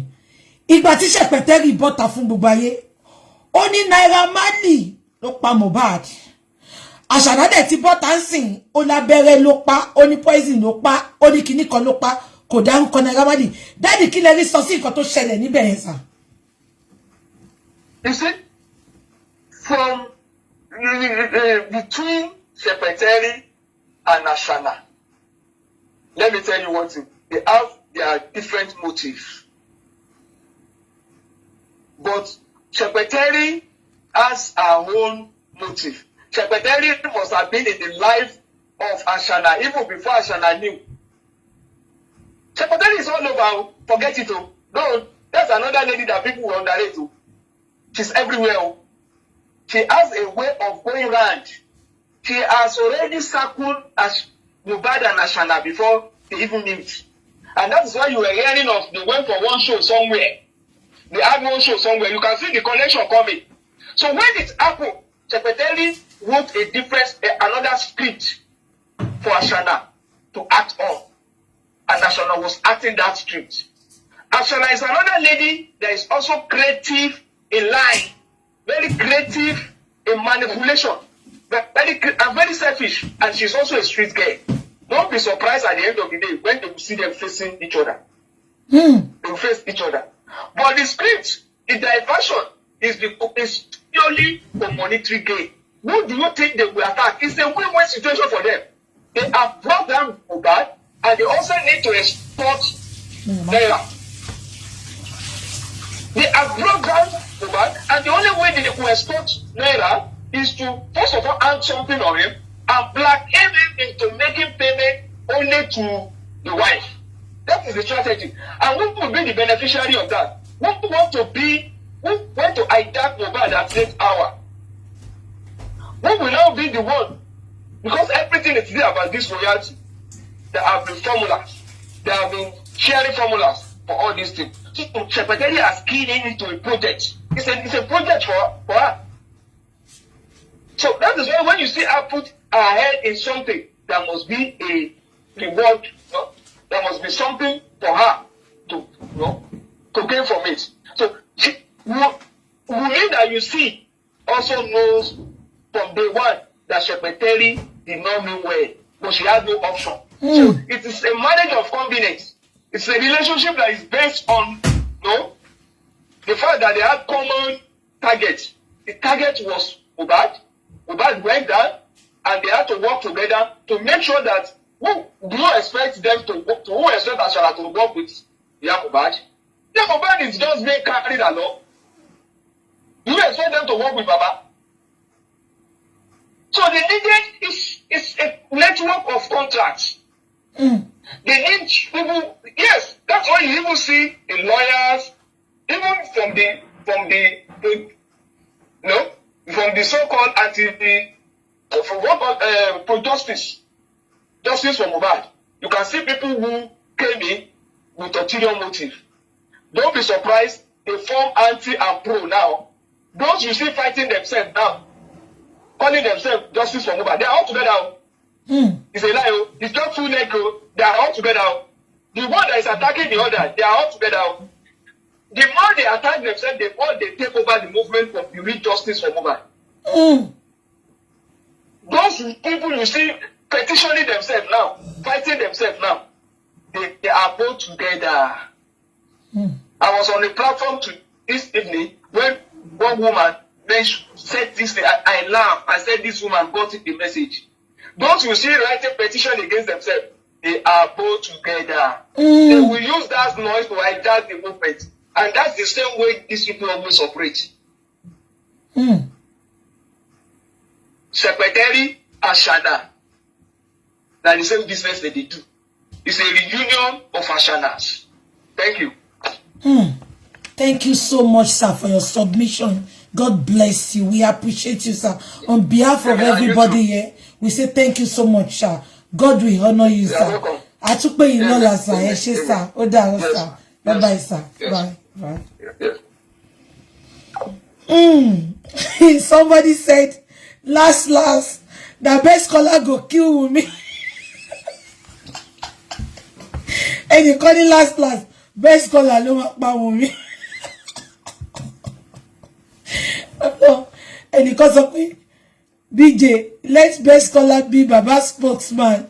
Best caller, he has a very, very good job in Nigeria. So he's a very busy man. But unfortunately, he can only do this when he's free. He's not just anybody. Yeah? So he can't be Baba's spokesman. He will only contribute when we need to. He would have really loved to be with Baba 247 and be Baba's spokesman, but he cannot. He will only do this and he will do it if he's available. As I've said, his job is he's not that free. I don't want to talk too much. Don't worry, your cause of petition Mohbad's lawyer. Emma worry, Emma sorrow, Emma worry. Wahab knows what he's doing. That is why to your peter Mohbad sọ pé lawyer bí mo Wahab. Mo wò pé ṣáwọn èèyàn lọ́pọlọ ṣá. Ta lè tún fẹ́ gbà tó fẹ́ ju san lọ. Ẹ wo lórí burúkú Bankole and shit. Ẹ lọ ka history Bankole and shit. Olórí burúkú Bankole and shit. Tó ní kó wá gba iṣẹ́ mọ́ Wahab lọ́wọ́. Bankole and shit. Ọ̀rọ̀ ilẹ̀, ọ̀rọ̀ property, lawyer property àti ilẹ̀ ni. Kò ṣe lawyer criminal rárá. Kò ṣe lawyer tó mọ nǹkan tó máa wá ṣe. Ẹ̀dẹ̀ ń gbé Bankole and shit kó wá gba iṣẹ́ lọ́wọ́ Wahab. Àwọn olórí burúkú dẹ̀ ń support ẹ̀ gbà pé kí Wahab drop iṣẹ́, kí Bankole and shit take over. Ẹ lọ Google Bankole and shit kẹ́ wo nǹkan tó ọ̀rọ̀ nípa ilẹ̀ kò súnmọ́ nǹkan tá ń ṣe rárá. Gbogbo yín dẹ̀ ń support. Tí bá àwọn èèyàn tó sọ pé ẹ jẹ́ kí bàbá kó lọ gba lọ́yà mi kó lọ máa ṣiṣẹ́ dẹ́tọ̀ máa pé àwọn daft fools wo la ní lórí íńtánẹ́ẹ̀tì náà. Ìgbà tó lọ sí court tí Bankole and shit tó lọ dájọ́ wọn ẹ̀gbọ́n kan tí judge sọ ni ó ní ta lè fẹ́ mú wá tó fẹ́ ju Wahab lọ. Only nobody is working with Wahab. Anybody tó bá fẹ́ join Wahab kó wá máa jókòó kó máa wá wòran ní court. So don't worry. Abu Wahab ko. Is Google Wahab and Google it. This is his discipline. This is bí pé ká gbé nǹkan tí Wahab mọ̀ jẹ fún òun la gbé fún yín. And do you know the good part of it? Do you know the good part of it? Thank you. This is his calling. Fighting crime is his calling. Èyí tí falafala fail láti ṣe. Can I shock you? Ṣé wá rí the good part tọ́lọ́run fi wà lọ́dọ̀ wa ni pé ìjọ́ tí bàbá lọ rí máa yẹn sọ statement kan. Ó ní ká tiẹ̀ fi everything sílẹ̀. Ó ní the fact pé ó ó ní irú bàbá ṣọ̀wọ́n ọkùnrin tó lè máa sáré ọmọ tó tọ́jú ọmọ tó dá ọmọ tọ́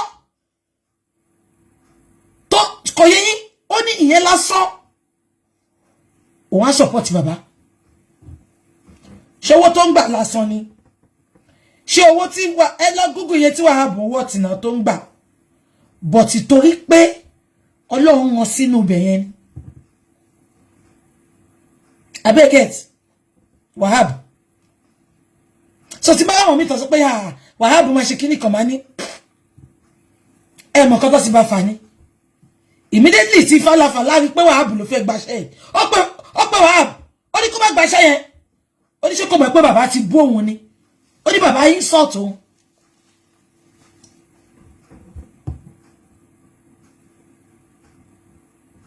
òun lẹ́sẹ̀ rí tí bàbá bọ́ta lọ bẹ̀bẹ̀ ó ní reason tí bàbá sọ pé mo bú o ó ní reason ó ní ká lé ẹlẹ́yọ̀rọ̀ lọ ni tí bàbá ò bá ṣe bẹ́ẹ̀ yẹn ó ní reason ṣá inú mi dẹ̀ dùn tó rí bẹ́ẹ̀ yẹn ẹ fẹ́ gbọ́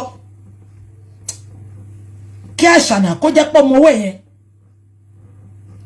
Tinubu lónìí tàbá gba justice ṣe àníkẹ́ wá mú mi bí kẹ́ lọ jù mí sí River Thames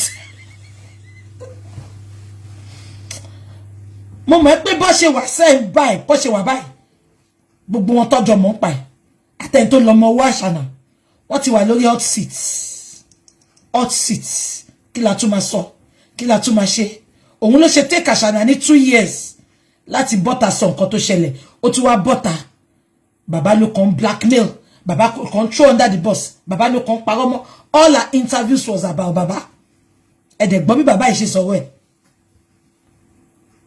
bàbá náà lè take advantage kó máa parọ́ mọ́ náà bàbá yìí sọ pé mi ní parọ́ àní kó bímọ fún Donald Trump justice àjáde àbí kò ṣọlọ́run yìí ṣáwa láti lọ kó lọ ṣe interview ni àwa la ní kó máa kọ́wọ́ ẹ̀ máa align kọ́wọ́ ẹ̀ máa takora wọn àbí Jude ò gbé interview jáde láti last week ẹ wá wò kí ló mú Jude lọ delete part of the interview ọmọ fọwọ́ ara wọn ṣẹ́ra wọn ní ó ti sọ fún yín ẹ̀yin lẹ̀ kí n kọ̀rọ̀ mi kún ọwọ́ ara wa ẹ̀ náà máa fi tó àṣírí ara wọn ẹ jẹ́ ká máa wo bó ṣe ń lọ ká máa gbàdúrà kọ́lọ́run bá wa fún bàbá àti gbogbo ẹ̀yin good supporters bàbá ẹ̀mí gígùn àtàláfíà ẹ̀mí wa tá fi bẹ̀rẹ̀ la máa fi rí parí ẹ̀ lórúkọ Jésù ẹni tó bá dà ní rí parí ẹ̀ òun lọ ní bá lórúkọ Jésù òun ló máa fi lẹ̀ ṣaṣọbúra fún wa lórúkọ Jésù abẹ́ ẹ̀gbọ́n mi lórúkọ Jésù gbogbo yín tẹ́ fi gbogbo ara tẹ́ fi owó tẹ́ nọ́ra tẹ́ nówó tẹ́ ná sleepless night yín lórí justice tẹ́ give up ṣó ṣẹlẹ̀ rí ni ẹ wá ní kò sọ́lọ́run ẹ wá ní Mohbad sùn mi ìríró eléyìí ẹni tó lówó jù ní Nàìjíríà ti kú after 1 month wọ́n ti gbàgbé wígbó ènìyàn bó ṣe jẹ́ billionaire tó ṣọ́wọ́ tí ẹ̀ mọ́ ni ṣùgbọ́n ẹwọ̀rọ̀ justice for Mohbad a kàn ń press neck wọn ni à ń press neck wọn tàbá dákẹ́ wọn ò bá dákẹ́ ẹ̀yin ó sì lórí TikTok I give it to you kudos to all of you you did a wonderful job àárọ̀ sún alẹ́ ìsinmi you are coming out back to back your noise your support your contribution is going a lot way on go far on lọ far gbogbo ẹ̀yin bloggers tell relent láti máa talk about justice on lọ far gan and the baba that is coming out and making interview there is a reason for it ẹ wo bí baba stupid ni oyin bu àṣírí àṣànà tó ló ti di celebrity òun ló sọ pé bàbá ẹ wọ́n ti so kọ́ márùn ògiri yẹn gbẹ̀wù dání wọ́n náà ti pò kọ́ fún bàbá ṣànáwó bí ajá báǹkì ajá tó jò pa wọnú ilé ó ní he has turned to a celebrity olórí burúkú òun bá bàbá ọmọ ọlọ́mọ òun bá ṣorogún nínú ilé ọmọ ẹ̀ ibo ni yálà ìyá ẹ wà ìgbà tí bàbá ń kọ kóló tó mọ ọmọ ẹ̀ dání ní age 15 bàbá ní ẹgbà míì ọmọ mi ò fẹ́ ní age 15 kóló lèmi àtọmọ mi jọ ń kàn kiri mo máa ń mọ ọmọ mi dání lọ kan kóló ní age 15 ni ibo lọmọ ẹ ti rí ọmọ mi rí ó máa sọ bàbá ní bàbá tó lọ gbowó gbọ́múlé láńtà láti lè fi rán ọmọ lọ sí private school bàbá yẹn ló máa wá lájọ́ ẹ̀ sílẹ̀ Kọ́mọ máa lé obìnrin kiri ní age 15. I shall make it make sense. Emo, àwọn Gen Z sì mo lè sọ pé well, ó ti ya nǹkan. Iye tá ń sọ yẹn. Wọ́n bí aláyé ìdá. At 20 go, jẹ́ kí àwọn ará àdúgbò ká ipò ń bọ́kùnrin sọ̀rọ̀ ní corner. Wo tí ẹ máa tako tó délé ni. Wọ́n fẹ́ inú ẹ pa. Ọmọ 15. Àwọn máa mú ẹ kiri. Bàbá tó sọ pé ẹni làwọn sùn sí. Àwọn ò tí ì bí sùn. Àbí gbogbo yìí ẹ bá mi Google yìí ẹ̀yẹn. Jẹ̀sí ò tí pọ̀ báyìí ń gbà yẹn. Ipò lọ ní àdúgbò lásán. Ọmọ ọkùnrin díẹ̀ mú. Àwọn òbí afẹ́ inú ẹ̀ pa tó bá délé. Mi mọ róbì tó lè jẹ́. Àfi tó bá jóbi, tó bá jẹ́ Abọ́sẹ̀dé nìkan. Tó bá jẹ́ Jùmọ̀kẹ́. Bàbá tó rán ọmọ lọ sí private school. Àwa náà mọ̀ òun at 15 ó mọ́bìnrin ọjọ́ rìn kiri. Bàbá ní ẹgbà mi 15 years old lọ́mọ mi kó ló ń gbé kiri àmàjọ kọ máa mọ́mọ́ mi kiri ni. Ọmọ yẹn ló wá sọ pé ẹjọ́ rìn kiri ó fẹ́ jẹ́ kí bàbá yẹn look like a useless father. Jùmọ̀kẹ́ lè bá responsible ṣe máa pé lórí burúkú nìyẹn. Ìgbà tí cousin méjì bá tẹ̀ ti dóra wọn tó ti bímọ náà kí wọ́n fẹ́ bí wọ́n á bí fútọ́sì wọ́n á bí fútọ́sì wọ́n á bí ìdọ̀tí inú wọ́n á fi ìdọ̀tí tó máa ń jáde tí ó bá ṣe menstruation nǹkan tó máa bí sáyé nìyẹn disaster tó bí sáyé sì ní ló ń dayé láàmú yìí ṣe pẹ̀tẹ́rì pẹ̀lẹ́ tí ó best scholar go tí ẹ̀ wá náìsì wọ́n náà ṣàná lọ sí Àṣànà University best scholar ò náìsì wọ́n náà ṣàná lọ sí Àṣànà University mi ìgbọ́rọ̀ ẹ̀rí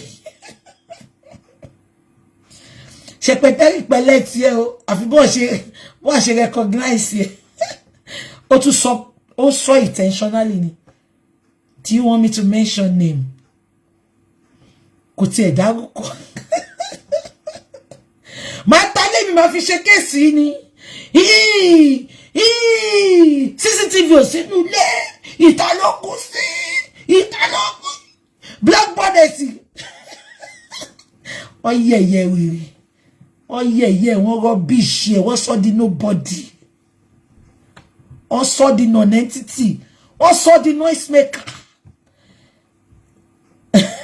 Ẹ máa wo nǹkan tó máa ṣe lọ́la o ṣe rẹ̀ pé èmi máa sọ gẹ̀dẹ̀ sí wọn ẹ máa wo nǹkan tó máa ṣe lọ́la o wọ́n lè lọ pàdé ara wọn kọ́ máa ṣe ìtara wa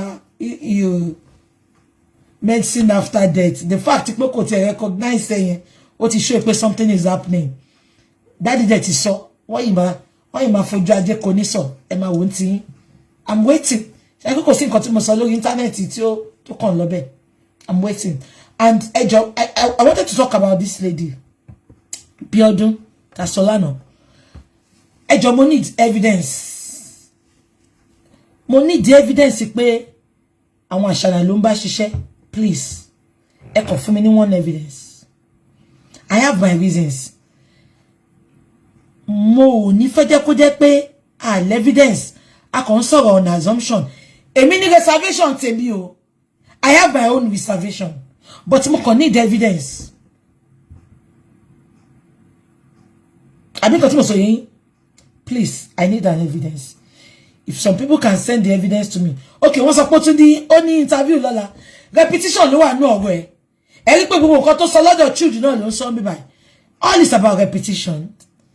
I have told you there is a reason behind that interviews. All I know is, Emma worry.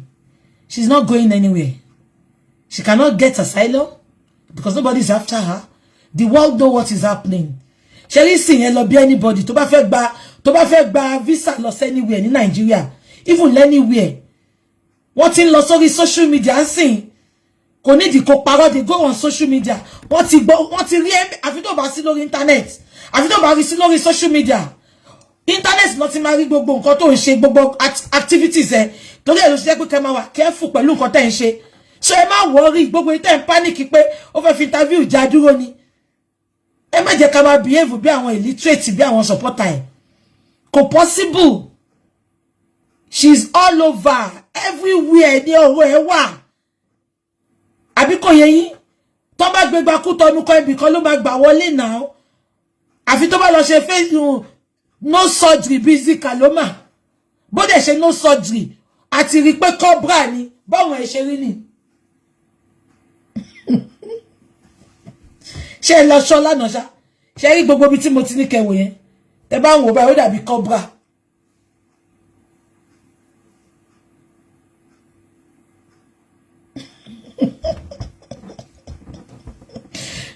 Wo tẹ́ bá wo ẹ̀ kọ̀ọ̀kan ẹ lọ tún picture ibi tó ti ṣe interview pẹ̀lú Jude àti TVC bó ṣe rí ni.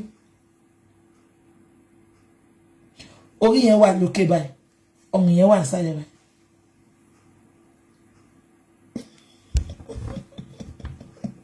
Èèyàn kan ní is true ẹ lọ tún wò.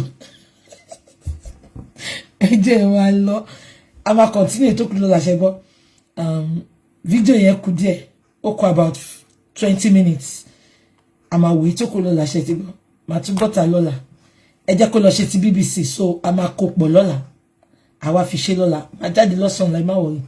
Ẹ jẹ́ kí n lọ rest ṣe mọ̀ pé mo sùn dáadáa lẹ́nìí orí ń fọ́ mi. Tó ti yé yín ẹ má worry please I don't want you all to lose hope and mo tell like ẹ lose hope no because by now ó jẹ́ kó ti máa sún mi ò ti expect gbogbo support tí mo rí. Tó ti yé yín so we are in it together and lágbára Ọlọ́run collectively a máa yan Ọlọ́run lógo lórí ọ̀rọ̀ yìí a máa dúpẹ́ lórí ọ̀rọ̀ yìí lórúkọ Jésù lágbára Ọlọ́run ṣe ti gbọ́ ẹ jọ̀ọ́ má gbàgbé ẹni tí wọ́n bá nípa láti ṣèrànlọ́wọ́ fún òun lẹ́ni kejì ẹ jọ̀ọ́ nítorí Ọlọ́run please any support ẹ bá lè fún bàbá ẹ jọ̀ọ́ bá mi fún wọn àti pin ẹ sí bí wọ́n ti kọ síbẹ̀ ẹ jẹ́ kí n sọ fún yín mo rí ẹnìkan tó sọ pé ó fẹ́ fi gba asylum ni ẹ má jẹ́ ká máa ṣe bí ignorant kí ìlú tó lè fún yín asylum on what basis on what condition tó yẹ pé asylum gan ló wá ẹ mẹ́pọ̀ ti fi ọ̀rọ̀ tó sọ yẹn ó ti fi kọ̀ọ̀tà rẹ̀ ó ní my son is doing fine we have the financial support we have the support of the friends ó ti kọ̀ọ̀tà rẹ̀ ó ti ṣùtà rẹ̀ ń bẹ̀ yẹn ṣé o bóyìnbó fẹ́ fún yín asylum tó ní you have to have a good basis and ẹ jẹ́ kí n shock yín wọn kì í fún Nigerians asylum mọ́ ní UK àti America Canada gan ti join èmi ò lè sọ àwọn EU countries yẹn o but even with the EU countries they are going to investigate they are going to interview her on what basis ṣọ́wọ́ ẹ wà nínú news ṣé wọ́n fẹ́ pa ẹ́ ni ṣé wọ́n fẹ́ ṣe circumcision fún ẹ ni ṣé lórí ọ̀rọ̀ Agége ló ṣe fẹ́ pa ẹ́ ni ṣé òun ṣe lábò ni ó ti kó bá rẹ̀ interview tó ṣe pẹ̀lú TVC ó ti kó bá rẹ̀ ó ní oh my boy is doing fine he's doing great they take us out they support us financially she is not lacking ó ti jẹ́ kó yé wọn pé wọ́n are very okay ṣe rí bẹ́ẹ̀ bam denying stamp ló máa gbé fún mi tí ìfẹ́ mọ bó ṣe fẹ́ gbà so tó máa ń sọ̀rọ̀ ń gbà mí ẹ jẹ́ ká máa fi on what basis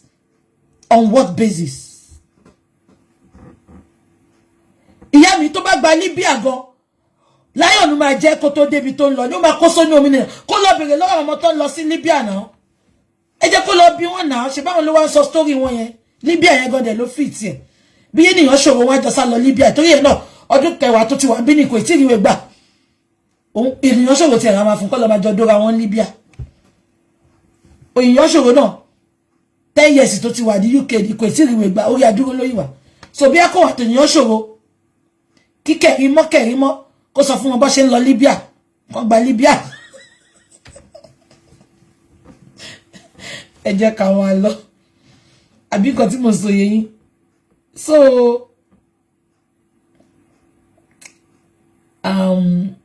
we talk about it later ṣé ti gbọ́ ẹ má worry yeah okay ẹ̀yin tẹ́ sọ pé asylum ṣé o máa fò lọ ni pálí ṣàlùmọ́lò ẹ má jẹ́ kí n sọ̀rọ̀ jù máa rí lọ́la ṣe gbọ́ ẹ ṣé thank you so much gbogbo ẹni tó fọwọ́ sápò tó fi support baba Mohbad ọwọ́ yín ò ní kan sàlẹ̀ àpò ẹ ní tọrọ jẹ ẹ ní tọrọ mú ẹ ní tọrọ ná ẹ ní tọrọ lò ẹ̀yin tẹ́ ẹ̀dẹ̀ rí fún wọn náà Ọlọ́run á bá mi pèsè fún yín ọ̀nà àlà fún yín ọ̀nà onídìmọ̀ yín o ọdún 2025 yìí gbogbo yín máa làlùyọ lórúkọ Jésù bẹ́ẹ̀ ṣe wá ń dúró ti bàbá yìí tẹ́ di èjìká tẹ́ jẹ́ ká sọ yẹ̀ lọ́rùn bàbá yìí ọ̀hún ara lànà sí yín o tó bá kù ìṣẹ́jú kan kọ́mọ olóore yín tì sí kòtò mọ̀nàmọ́ná ṣiṣẹ́ ìránṣẹ́ fún yín o ẹ ní dáyé yín ṣe In your journey of life, you will never be stranded in Jesus' mighty name. When you call on one, billions will answer you. Ẹ̀yin lẹ jẹ́ kí bàbá ẹ mọ̀ pé ọmọ ẹ kú o.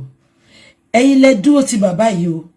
Bí aka ní bàbá ẹ dá wà ní tí ò rí aláfẹ̀yìntì, tí ò rí àwọn supporter pẹ̀lú nǹkan tọ́mọ yín ṣe fún yín. Ọlọ́run máa kí bàbá ẹ gan ká ti lóko èèyàn lọ́rùn.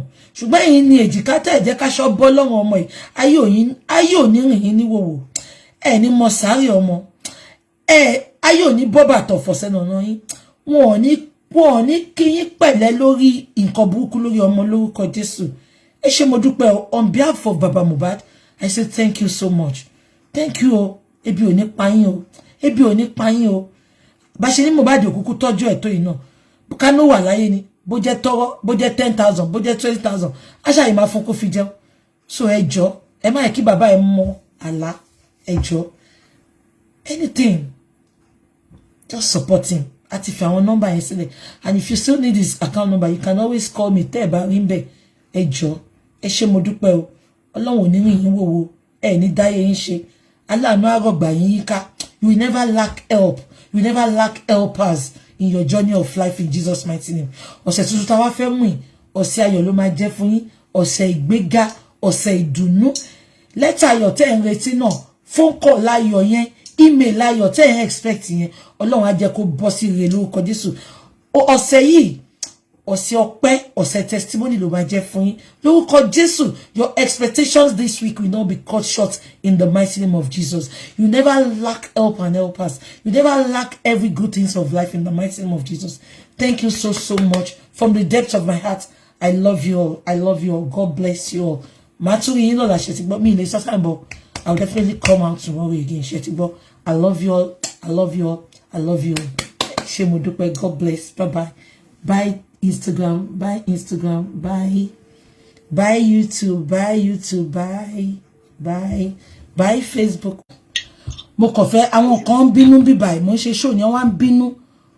Wọ́n ní báwo ni bàbá máa ṣe nǹkan bẹ́ẹ̀ yẹn. Mo try láti convince wọn but wọn get it. Mo fẹ́ kẹ́ fẹ́ nara yín sọ́sà. Mo play video kan sí níbi tọ́mọ ẹ ti lọ ṣe another interview. Ó wá sọ pé ẹ̀yin lẹ ń force òun kó òun lóyún fún Mohbad pé ó lè sọ fún òun pé Holy Spirit ẹni mi mímọ́ sọ fún yín pé kó òun lóyún pé there is a reason kó òun lóyún fún Mohbad pé tó lè ṣe mú òun lọ sórí òkè. Bàbá ẹjọ́ sá ẹ má bínú o. Mo fi gbogbo nǹkan tó ń dùn mọ́ yín bẹ́ẹ̀ ẹjọ́ ṣé lóòótọ́ ló ṣẹlẹ̀ bẹ́ẹ̀ because àwọn èèyàn on something pé bàbá gan ló fà á kí tí bàbá ṣe máa ti sí nǹkan bẹ́ẹ̀ yẹn. Èmi dẹ̀ mọ̀ pé wọ́n ló pa bàbá ẹjọ́ ẹ bá wa ṣe ọ̀nà ẹ̀sà.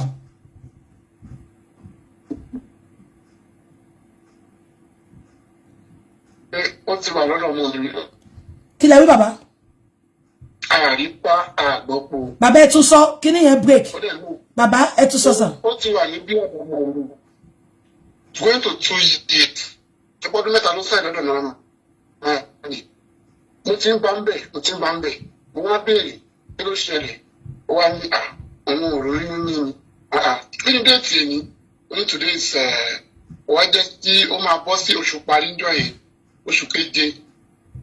Èmi gẹ́gẹ́ rèé tí mo ti gbọ́rọ̀ bí mo ní kẹ́ we are talking about perfection oṣù yìí ti pé àwa gbà àwẹ̀ àti àdúrà tó bá ti di time báyìí máa pè mí láti pray fún ẹ mo pray fún bíi 7 days ìgbà tó máa fi di. Bàbá ẹ jẹ́ kí sáré béèrè nǹkan lọ́wọ́ yín bàbá ẹ má bínú sáà o ṣé lẹ́yìn tẹ́ lọ tọrọ ẹ̀ lẹ́yìn gbàdúrà kó bímọ because ọmọ tẹ́ sọ pé ẹ ṣe wedding ẹ̀ ipe introduction lọ sọ the engagement why tẹ́ ṣe ń gbàdúrà kó bímọ ṣé yìí tí ẹ check pé because ó ti bẹ̀rẹ̀ question yẹn ti pẹ́ tí mo dẹ̀ ní ma bí ìgbà tẹ́ ọmọ yìí pẹ̀lú ọmọ yín ṣé ẹbọ ọmọ yẹn sọ pé ta lọmọ yìí ta ló bí ẹ ṣé gbogbo nǹkan bẹ́ẹ̀ bàbá. Ní ìgbà tí mo gba pẹ̀lú ẹ̀ kò tí ì pẹ́ ìgbà tó dọ́dọ̀ Naira Marley ni mo mọ̀ mi ò mọ̀ rí ó sọ pé òun ti ń dètè fún 13 years èmi ò rí rí o so ọmọ mi ò lè kúrò lọ́dọ̀ mi nọ́tàn tí tó ti skul dé tó lọ sọ́dọ̀ ọ̀rẹ́ ẹ̀ tó lọ gbé kò kúrò lé mi ò lè pàdé ẹ̀ rí so gbogbo yẹn sàkámà jẹ́ ni wọn ò pàdé ní 13 years kí ni èjì tí ọmọ tó yẹ 15 years yẹ kó mọ̀ mú káàkiri tájọ́ iṣẹ́ kápẹ́ntà ni kò tí lè ní girlfriend nígbà yẹn so eléyìí sọ pé bóyá èmi ni mò ń mú un káàkiri n tó sọ fẹ́ mi wọn ò ròyìn ní adẹwà nínú oṣù keje èmi gbàdúrà ní àkókò yẹn nígbà tó dẹ̀ máa di oṣù kẹjọ fún ẹ̀ ló pè mí sọ pé òun ti lóyún. Bàbá ẹ dúró mo fẹ́ bí bàbá ẹ dúró ṣé oyún tá ń sọ yìí ṣé kẹ́ tó ṣe introduction ni. Àká tó ṣe introduction ló ti lóyún. So bàbá so definitely ọmọ lọ gbé oyún kẹ́ lè ṣe introduction ni. Ẹ má yẹ ká ròyìn that such. Even èmi gan fúnra mi mo tún wà pẹ̀lú àwọn tó pé mo fẹ́ mọ àwọn òbí ẹ̀. Ṣé pé tí nǹkan bá lọ́mọyàn lọ́rùn tó sì bí òun ṣe fẹ́ ja kóńgò ló ti lọ́mọ yìí mo fẹ́ mọ àwọn òbí ẹ̀ kí ẹ̀ tiẹ̀ ní alájọfẹjọ́ sùn tí nǹkan bá tiẹ̀ ṣẹlẹ̀ oríṣiríṣi kan mo ti ń gbọ́ mo lọ sùn síta lọ lo 3 days padà wálé ọkọ dẹ̀ tún gbà á ìbọn náà lọ sọ pé ọdún ló kó yàrá kejì still náà you still love her okay mo fẹ́ mọ àwọn òbí ẹ̀ ohun tí èmi suggest nìyẹn. Now introduction la fẹ́ ṣe nígbà tí mo wá dé fún at least cm ní mí gbogbo èèyàn ni mò ń coordinate ní church tí bá yẹ pé mo fẹ́ ṣe engagement ó yẹ kí n pè wọ́n èmi nìkan àti ẹ̀gbọ́n mi ní Ìkòròdú la lọ síbẹ̀ introduction lèmi fẹ́ lọ ṣe nígbà tí mo dẹ̀ síbẹ̀ tó ti fún ìyá ní owó tó ti lọ ra oríṣiríṣi pọ́pọ̀ dúdú tó lè kó máa gbọ́njọ́ kejì ó kó gbogbo ẹ̀jọ́ kí lẹ fẹ́ ṣe wọn lè náwó ẹ̀mejì o àwọn fẹ́ sọ di engagement náà ọmọ yìí jẹ́ ọmọ tí mo nífẹ̀ẹ́ mo ní láti gbà pókè tìbí kí sáà máa wọn òbí ẹ̀ that's my intention.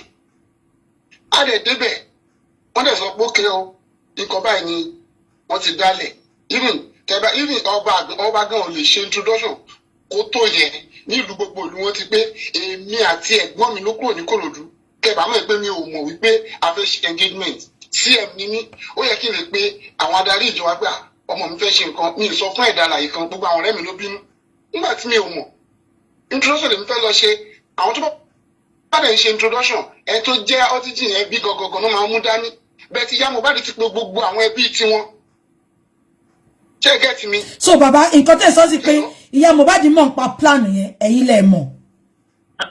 Àwọn tí ń tẹ̀mẹ̀ pé òun ló máa gbowó èso ó ti mọ̀ pé òun máa rówó ń bẹ̀ náà nítorí kọ́jọ́ kọ́kọ́ lọ ṣe kí n bí ẹ̀ nìyẹn ó ti gbowó wọ́n ti kówó fún un pé lọ ra material tá a lò ó dẹ̀ ti lọ rà á nígbà tí mo wá débẹ̀ tí mo wá rí pé wọ́n bá ń lókè bóyá fẹ́ ṣe nítorí pé wọn ò ní ṣe lẹ́ẹ̀mejì mo lè béèrè lọ́wọ́ ọmọ mi ó lóun bóyá fẹ́ ṣe nìyẹn nígbà tí mo lè rí Prado tó sọ̀kalẹ̀ rẹ̀ Prado 8 lakódèlú wọn kí bàbá mi pọ́ mọ́ ti plan nǹkan tó fẹ́ ṣe so èmi ò lè dojú tì í mo débẹ̀ mo ṣe bí bàbá ṣe yẹ kí n ṣe mi ò ṣẹ́rí bó ṣe wà yẹn mi ò ní ẹ̀tanú kọ̀ọ̀kan fún èmi kò bí pé ọmọ burúkú ṣe fẹ́ àna burúkú ò ṣe é ní.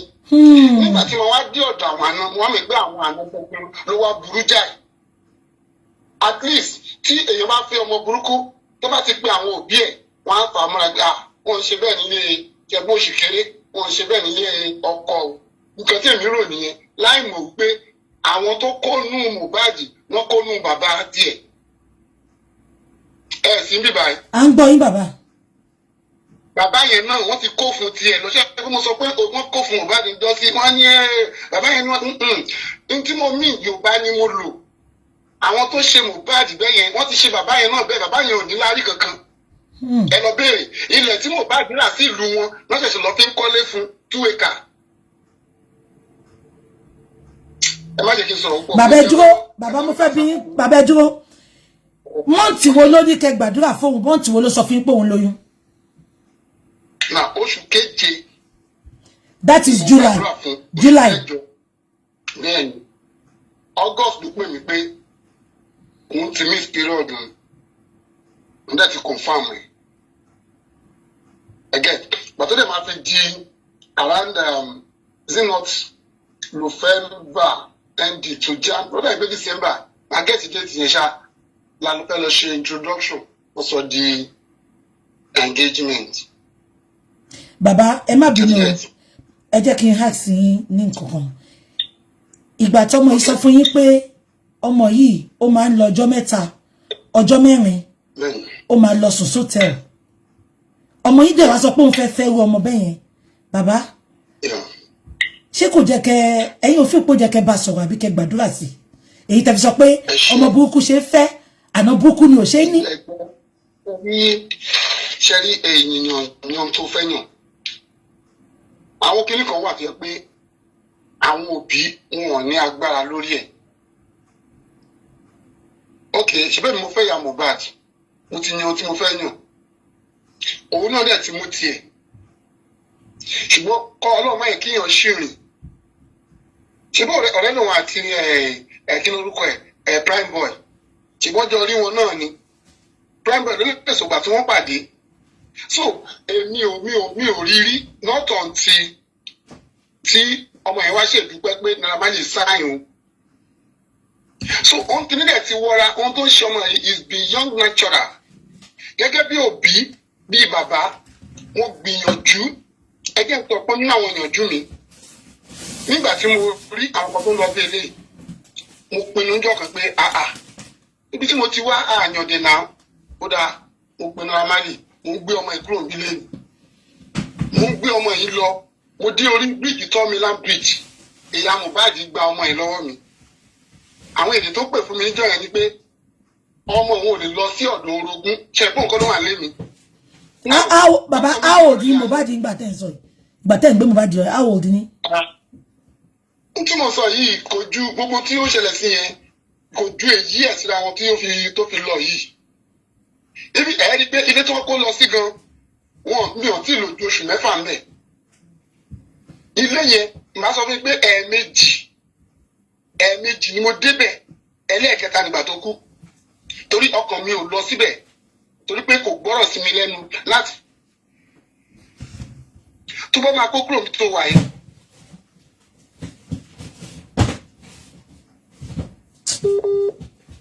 Àjù ni pé dájì ilé tó wà lọ́ọ̀kan yìí mo ti sanwó ẹ̀, ó kù kí n san balance. Ṣé o kó tí mo ń fẹ́ ó ti mọ̀ pé dájì nǹkan tó ń bá òun fún ni. So àwọn kan yẹn lájọ sọ gbẹ̀yìn pé ilé tó ń fẹ́ rà san balance mú bọ̀ àgbàdúrà sí. Kì í ṣe bóyá àjà fún àwọn kọ̀ọ̀kan tí mo kàn ń bá wí, ok ìwọ lórí ẹni tó ló ń fẹ́, ok ìyàwó ẹ̀ ló dókó yàrá kejì, ìwọ náà ló tún gbà á. Bàbá ibẹ̀ inú jẹ́ kẹ́yìn ti mọ̀ pé kò ń ṣojú lásán, ibẹ̀ inú jẹ́ kẹ́yìn ti jáde sí. Ẹ̀gbọ́n nígbà tí mi fẹ́ hàtàkàs bàbá, ṣé mi pé ilé ayé ìfẹ́lẹ́, ok tí mo wá gbé Mohbad lọ, at the end kí nǹkan tó ṣẹlẹ̀ sí ìwá ṣẹlẹ̀, èmi mo gbé wá sí ọ̀dọ̀, ó ní òun ò gbé ọmọ lọ sọ́dọ̀ orogún, ẹgbọ́ èdè yẹn, ó dẹ̀ wà ní ọkọ tiẹ̀, ṣùgbọ́n ibi tó gbé lọ, I don't know, bẹ̀tẹ̀ ọmọ yẹn débẹ̀ òun ò lè wọlé síbẹ̀, ó wá lọ sọ́dọ̀ ìbùkún. Ẹ má di ọ̀rọ̀ mi o, Maizine ló drive, Maizine ló tẹ̀lé débẹ̀, ṣùgbọ́n ní ìgbà tó máa tún débẹ̀ pẹ̀lú pé a tún gbé ọmọ ẹ̀ sá fún àṣànà, fúnra Mohbad ló tún tẹ̀sí ẹ̀, ipò tẹ̀sí ẹ̀ pé ibi tó ń wà lélẹ́yìí, ṣé mi wíkẹ́ pé ọ̀dọ̀ mi ni ìbá lè díẹ̀ pé ta ló rán ẹ wá síbí, ọ̀dọ̀ ìyá ìlú tracy ẹ̀ lọ́lọ́. Ibi ìyá tó wò pé èmi ni mo tún tracy ìyàwó pé kó máa lọ sọ́dọ̀ ọmọ mi lọ́hùn, níbi tí mo ní mo ti mọ pé nǹkan báyìí ṣe ọmọ yìí, ìran tí mo rí ní àkókò ẹ̀ ló jẹ́ kí n fẹ́ gbé, ṣùgbọ́n ìyá ẹ̀ ò gbà wípé kí n gbé lọ sí ilé tí èmi ń gbé, ló fi gbé lọ sí ọ̀dọ̀ ẹ̀ ní Ṣàngó. Ṣé ibi tí ìyàpá yẹn ti ń bọ̀, àbájọ pòǹpọ̀ káfí tọ́jú ọmọ yìí. Ẹ rántí pé stepmother ló tọ́ Mohbad jù, stepmother ló lọ sanwó school ẹ̀ tó dẹ̀ tọ́ dàgbà. Ṣùgbọ́n stepmother yẹn kò lè dúró nígbà tí Mohbad ní lárí tó ló lówó, kò fẹ́ kó tẹ̀ fẹ́ rí. Àwọn ọmọ tó bí síbì kan ló ń pè ní àbúrò Mohbad. Àwọn ọmọ tí stepmother bí fẹ́mi orí wọn bíi pé kì í ṣe àbúrò Mohbad, bẹ́ẹ̀ Mohbad ò táwọn nù o. Mo fi gbogbo àkókò sọ fún yín pé even ọmọ first daughter ẹni sọ pé stepmother tí ò kí ẹ̀ yẹn, Mohbad ra fóònù fún ó kú bóyá bíi 12 days tó máa kú, ló pè mí ló ra fóònù fún ọmọ yẹn, iPhone. So Mohbad ò ta ẹnì kankan nù, ṣùgbọ́n ìyá ẹ̀ ló sọ pé wọn ò gbọdọ̀ dọ́dọ̀ ọmọ òun, ìyá ẹ̀ ló mu nímú pé bámúbámú la yó, àmọ́ bébí pọmọ ẹnì kọ̀ọ̀kan. Ìyá ẹ̀ ló ti rìn. Mo sọ pé tí ọmọ ìgbó ṣe ń ta yìí, àwọn kóòṣì wà lábẹ́lẹ̀, irú girama àwọn kóòṣì ni. Ohun tí wọ́n tọ́ wọn náà ń sọ síta yìí, òun kọ́ ló ń sọ̀rọ̀. Ṣùgbọ́n èmi ò ní parọ́ mẹ́ni kẹ́rin láyé. Bẹ́ẹ̀ni. Torí pé irú ọ̀rọ̀ ẹ̀mí mi pé máa sọ́nsìn mò ń jẹun lọ́wọ́ ṣùgbọ́n tó fẹ́ pé lọ́nu mo fẹ́ kùkù ni mo lè ní kẹ́ ẹ pè mí padà. bẹ́ẹ̀ni kó tako àwọn ọkọ sẹ́yìn òótọ́ lèmi máa bá yín sọ. èmi mọ̀ yín. bó ṣe jẹ́ nìyẹn. So even ní ìgbà tó lóyún pẹ̀lú ìtọwọ́pọ̀wọ́pọ̀ pásítọ̀ ìyá wọ́n pè mí ṣe bí iṣẹ́ tèmi gbà ni pé kí n gbàdúrà as a pastor àjọ pàdé lórí òkè ní Abẹ́òkúta a lọ pray ṣe bí ìrántọ́ náà bá fi hàn nìyẹn ń takò èyí tí ò bá fi hàn ó ju gbogbo ẹ̀dá lọ nítorí jí Ọlọ́run nìyẹn at least lórí òkè yẹn orí àpáta yẹn la sùn ṣùgbọ́n lórí àpáta yẹn ká tó sọ̀kalẹ̀ ìjà tó ṣẹlẹ̀ ìjà ń ṣẹlẹ̀ lọ ìjà ń ṣẹlẹ̀ bọ̀ ni. láàrin ẹ̀yà tani ẹ̀yà talẹ̀jà. òun ìyàwó Mohbad àti ẹni tí wọ́n pè ní ay tó jẹ́ pé ẹ̀gbọ́n sí Mohbad torí pé ìyẹn advice ẹ̀ pé gbogbo nǹkan tó wà lórí fóònù ẹni ìyàwó ẹ̀ máa rí òun ṣọkùnrin o ìyàwó dẹ̀ get ẹjẹ́ mi pé ọjọ́ kejì ni bọ̀bọ́ yẹn lọ ẹni tí ìyàwó ẹ̀ bá ti lé kò lè dúró ọ̀rọ̀ sì ń bọ̀ lórí 3 minutes kíní tí wọ́n ní wọ́n rí tí wọ́n ṣe kíní yẹn màá sì sọ̀rọ̀ nípa ẹ̀ èyí tí eléyìí fi ń sọ pé gbá lòún rí gbá kan lòún rí èmi rí bọ̀bọ́ tí wọ́n tó yẹn màá bá yín sọ̀rọ̀ nípa ẹ̀ létà. ok bàbá ẹ máa tún máa sọ̀rọ̀. níjọ́ tí ìyàwó tó detect wípé òun náà fẹ́ máa ṣe nọ́mọ̀nọ́mọ́ ó máa lọ ni nítorí bá ti sọ fún Mohbad ṣe etiquette so irú ẹ̀dá tó bá lò nìyẹn irú èèyàn tó jẹ́ nìyẹn so eléyìí tí eléyìí tó ń gbé káàkiri òun rí 3 seconds orí kìíní kan nìyẹn ẹ gbàgbé bàbá yìí sọ̀rọ̀ lórí yẹn. bàbá ẹ jẹ́ kí sáré béèrè last one nípa placenta ọmọ tẹ wá bá gbàdúrà tẹ bá ṣe gbogbo ẹ̀ tó fi lóyún tàdé mọ̀ pé fake lóyún yẹn náà Mohbad kan ló lóyún tèmi mọ̀ ọmọ yẹn ṣe wá gbé placenta sá fún yín bàbá kí ló ṣe gbé placenta sá fún yín. ẹ gbọ́ ní òkú ọ̀la tó fẹ́ lọ bímọ òun àti ìyá Mohbad ń jà ṣé ń gbọ́ mi. bẹ́ẹ̀ sà. torí ẹsẹ̀ ìyá Mohbad kò wọ́n ń bẹ̀ ìjà tí wọ́n jà yẹn ló dẹ́rù bà Mohbad ló wá pè mí dádì ìyàwó àti ìyàwó máa ti ní clash ìyàwó débé sìn ó béèrè ìyàwó òun sọ pé ó ti lọ sọ́dọ̀ mọ̀mọ́ ẹ̀ the next tí ìyá Mohbad máa sọ ni pé oògùn tó lọ ṣe á jẹ́ fún ẹ o ọ̀rọ̀ yẹn sound somehow gẹ́gẹ́ bí ìyá sí ìyàwó mo gbéra ó di ọ̀dọ̀ Mohbad wá sọ pé ìyàwó òun ti lọ sọ́dọ̀ ìyá ẹ̀ at least tọmọbìnrin bá lóyún náà ọ̀dọ̀ ìyá ẹ̀ ló yẹ kó lọ á lè take care ẹ̀.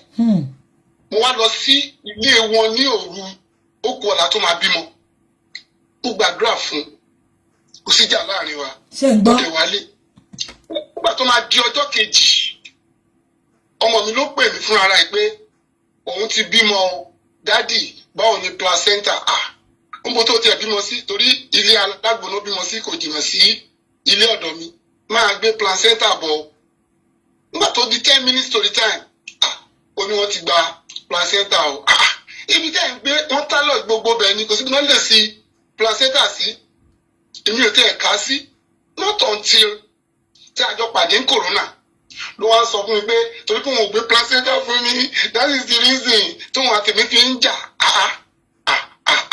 èmi máa tẹ́ ẹ ronú sí gbogbo bẹ̀ yẹn ó dáta ló wá gbé placenta fún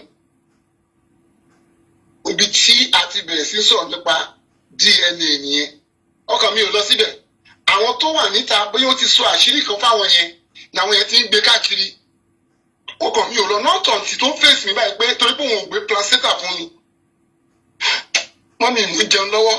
bàbá ẹ má bínú bàbá mi ẹ mọ̀ pé kọ̀ọ̀kan tí bá ti mú yín báyìí àwọn èèyàn dẹ̀ lómè ìjọ tẹ délé ìgbà tí Mohbad kú yẹn sàn ṣé ní kọ́kọ́ pè yín pé Mohbad kú. ẹ ṣe ẹ tún fẹ́ kí n bẹ̀rẹ̀ láti bẹ̀rẹ̀ nìyẹn. ẹ má bínú dájú mi.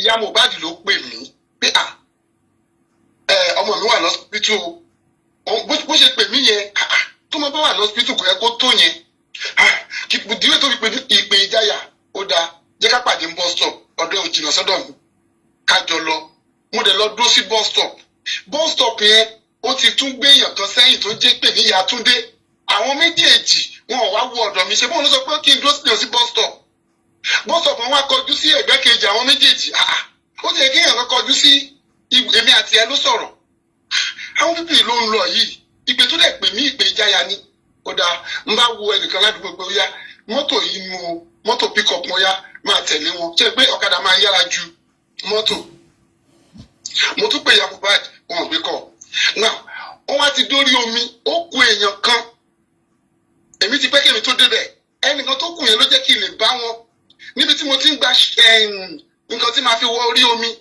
kọ́ọ̀lù ìbùkún wọlé ẹ ló dájú mi Mohbad máa ti kú o ó dàbí pé wọ́n gbá nǹkan mọ́ mi létí ó dẹ̀ pa fóònù mo dẹ̀ wà nínú boat mi ò bá wọn sọ anything mọ́ ìyá Mohbad wọ́n á receive ara ẹ̀ tí ń yọ ti ń response treatment gbogbo ní ká máa bọ̀ wọ́n júwe Ọ̀ṣápá London bus stop ló ní àti bus stop ti bí hospital tó wà ibẹ̀ náà ń darí wa lọ wọ́n gbà mo dé bus stop tí mo dẹ̀ wo gbogbo bọ́n ṣe ń pè ya Mohbad wọn ò pè mí ẹ̀rọ tí gbé ìbùkún tó jáde sí i Ṣàngó ló ń gbé kò sí lẹ́kọ̀ọ́ nígbà tó wá dé bus stop wọ́n sọ pé a ti wà ní bus stop o ìyá Mohbad pé Dàróṣà wọ́n sọ pé ẹ padà sílé pé ara ẹ̀ tí ń yá èdè akọrin ń bá gba fóònù lọ́wọ́ ìyá Mohbad bus stop lọ́wọ́ dádì ẹ wà ń bẹ̀ ẹ padà sílé ẹ o tó bá ti padà sílé so a máa rí yín àbí kẹ ẹ wábì kan kẹ lọ́ọ̀jì sí hòtẹ́ẹ̀lì kan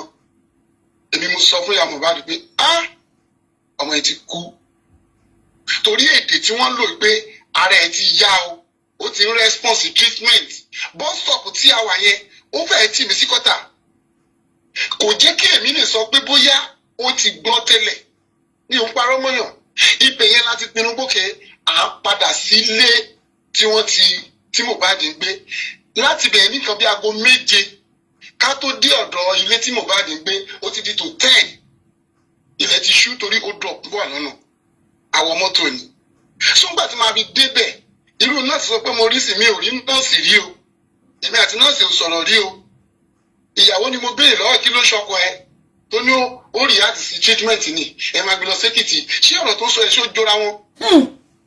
ibẹ̀ ní rẹpísẹ́ǹtì Davido ti wá tó sọ pé dádì ọ̀gá òní kò fún mi ní 2 million èmi ò lè gba 2 million pa mo ní wọ́n sí Dàróṣà gẹ́gẹ́ bí ẹbí wa ó tún jẹ́ pa òun rèé wọ́n transfer owó sí jẹ́ ń gbọ́ mi. àwọn ẹbí bàbá. Dàróṣà ló pe ambulance ṣùgbọ́n ó sọ̀rọ̀ kan ní alẹ́ ọjọ́ yẹn nígbà tí ó ní ó dẹ̀ kan ṣe autopsy ọmọ yìí o ó sọ ní tó bá tíyàn bá sọ màánú sọ ṣùgbọ́n ó kàn mí pé wọ́n pin wọ́n á ṣe ẹjẹ́ gbé lọ sí. no bàbá ẹ dúró Dàróṣà sọ pé ó jẹ kán ṣe autopsy bọ̀ ẹ sọ pé gbàtẹ́ débẹ̀ wọ́n ti fi òwú sí nímú wọ́n ti ẹ̀ bá àmọ́ ẹ̀ so autopsy ẹ̀ wọ́n fi play yín ni bàbá wọ́n fi play yín ni. yes òun ló ti ẹ̀ bá ó confam ẹ̀ lórí status ẹ̀ pé òun lòun ẹ̀ ń bá wọ́n ṣe ti bàbá òun àti nǹkan tó ẹ̀ bá mi èèyàn ó yẹ kó tó bíi 12 hours to 18 hours káàkiri pé kò tó di èdè ní ìdàgbà tó ti kú now àjọ dé police station ni àti Dàróṣà àti ìyàwó àti Yàtúndé àti ẹ̀gbọ́n Wùmí àjọ dé police station nígbà tí a dé police station Dàróṣà ló kọ́kọ́ bọ́lẹ̀ torí ara mi ń gbọ̀n nígbà tí Dàróṣà lọ tó ń bọ̀ tí mi ò mọ tí ó mú jáde ń bá wọbẹ̀ mo ṣàlàyé ara mi wọ́n dẹ̀ ń kọ pépà fún mi ẹnìkan dẹ̀ wá from another office ló ní kó má fún mi ní police report yẹn wọ́n ní mo ní kí ló dé wọ́n ní ta gbogbo mo ti report nígbà tí ìṣẹ̀lẹ̀ ṣẹ̀ tọmọ kú àlejò ní mi mo ṣẹ̀ débẹ̀ ni mi mo tó ṣẹlẹ̀ wọ́n náà wọ́n lè fún mi ní police report òru yẹn la gbé wá sí Ìkòròdú General Hospital àti ìyàwó àti Yàtúndé ṣé tí a bá sọ déètì yìí arábí tá a ti máa ṣe fún forensic lélẹ̀ náà tí wọ́n bá ń sọ ọ̀rọ̀ yìí ṣe mi pé General Hospital níbẹ̀ yẹn bẹ́ẹ̀ni kámẹ́rà wà gbogbo déètì yẹn tó bá tẹ̀ ẹ́ tó hàn bá rí Wùmí níbi tó dúró sí wọ́n reject bọ́dì mọ́ mi lọ́wọ́ àṣé ó ní doctor report tó sọ pé ká máa gbé lọ sí mọ́ṣúárì tẹ́lẹ̀ ó wà lọ́wọ́ ẹ̀ kò múlẹ̀ ó wà lọ́wọ́ ẹ̀ ní police station kò múlẹ̀ ó wà lọ́wọ́ ẹ̀ mọ́ṣúárì kò múlẹ̀ ẹjọ́ ṣé kí n máa bẹ̀ sí jòkú yẹn ni. kò yé mi. mo wá fi ìta gbangba lọ́mọ yẹn sùn mọ́jú nínú General Hospital Dàróṣà ni mo fi tì í pé wo ó dọwọ́ ẹ̀ ní ìpadà lajú mi rí bọ́ọ̀dì yẹn tí wọ́n fi ra pósí nígbà tílẹ̀ mọ́ ṣe bó ti ní 2 million dání.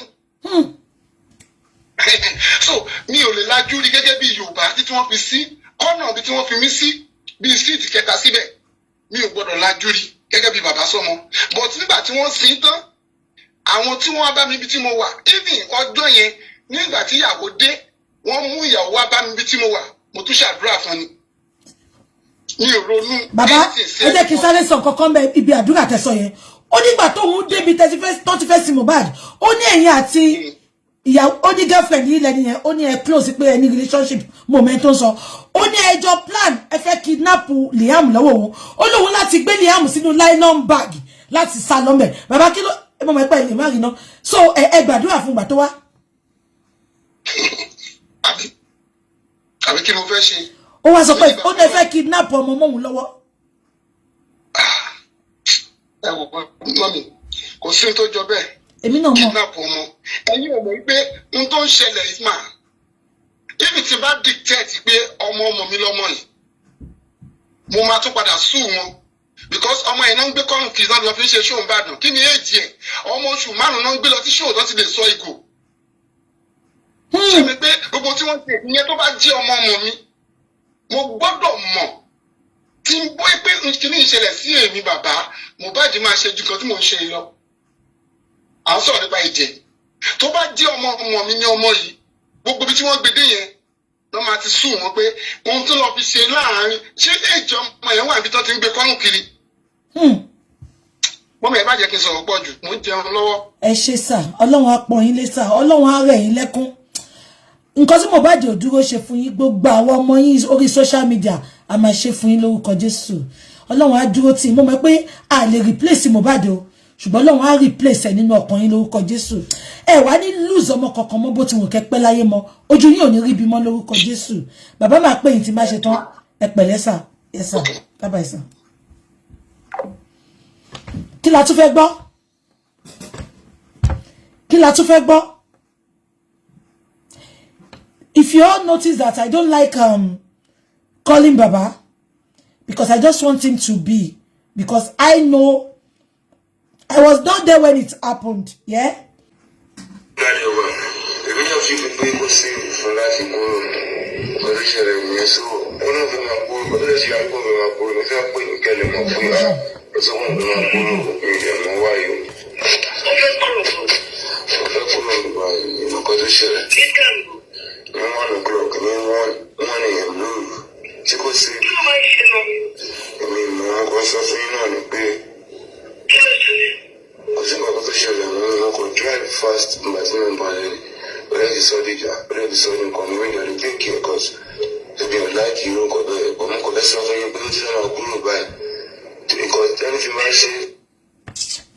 Mohbad, Sherry, naturally, Mohbad is calm.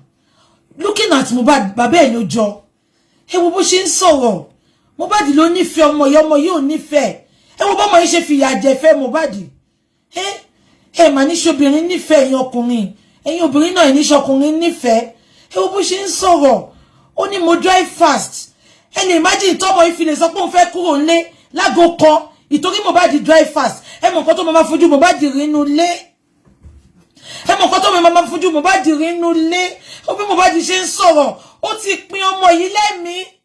Ìtorí pé yàn drive fast. Àwa gan drive fast. Ẹni tó bá drive fast ló máa tún slow down. Kò ṣe pé torí Mohbad drive fast o. Alẹ́ ẹ ti wà ní hòtẹ́ẹ̀lì ni. Alẹ́ ẹ ti wà lápàtmẹ́ǹtì.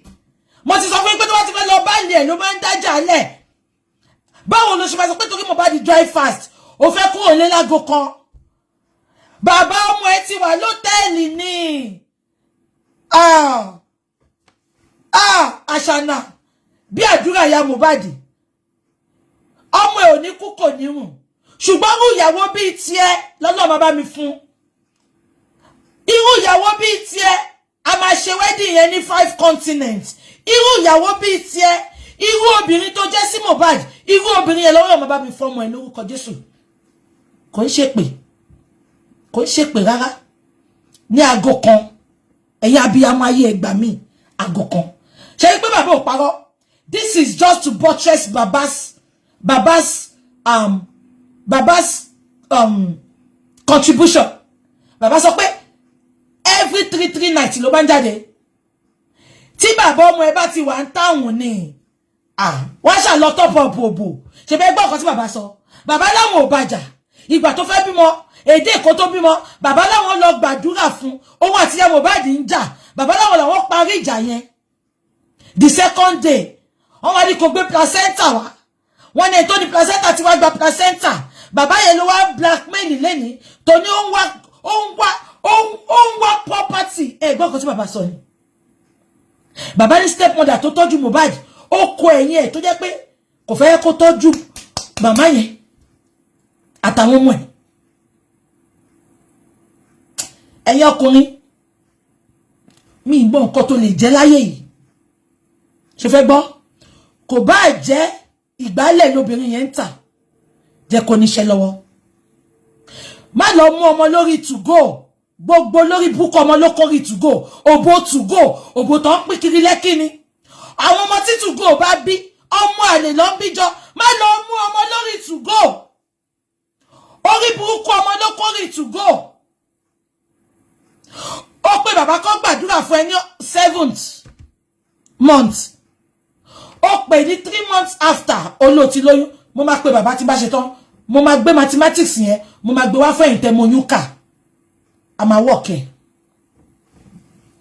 Mohbad kọ́ ló lóyún yẹn. Mohbad kọ́ ló lóyún yẹn. Tó bá ṣe DNA tó bá bá ọmọ yẹn ipe Mohbad lóní. Ẹ má sọ nǹkankan. Ẹ kàn wá mú mi bí kẹ́ lọ tì mí sódò ya láró. Ẹ má sọ nǹkankan. Ẹ kàn wá sí 77. Ẹ kàn wá mú mi bí báyìí. Ẹ kàn wá mú mi kẹ́ wọ́ mi kẹ́ lọ jù mí. Kẹ́ lọ jù mí sí Thames River Thames. Ẹ gbọ́. Bàbá ó ti rí pé bàbá ṣọ́ọ̀ṣì ni bàbá yìí láti ọdún yìí. Ó ní kó gbàdúrà fún ẹ. Ó wá di 7th month. Wọ́n ti plan ẹ ni. Ẹ get ẹ ni. 7th month yẹn bàbá ọmọ ẹ wá sí town. Ó wá kí. Ẹ get nǹkan tó ṣẹlẹ̀. Ó plan no time tó máa ní kí bàbá gbàdúrà fún òun. Ó plan ẹ̀ sígbà tí bàbá ọmọ máa wà ní town tó máa wá kí.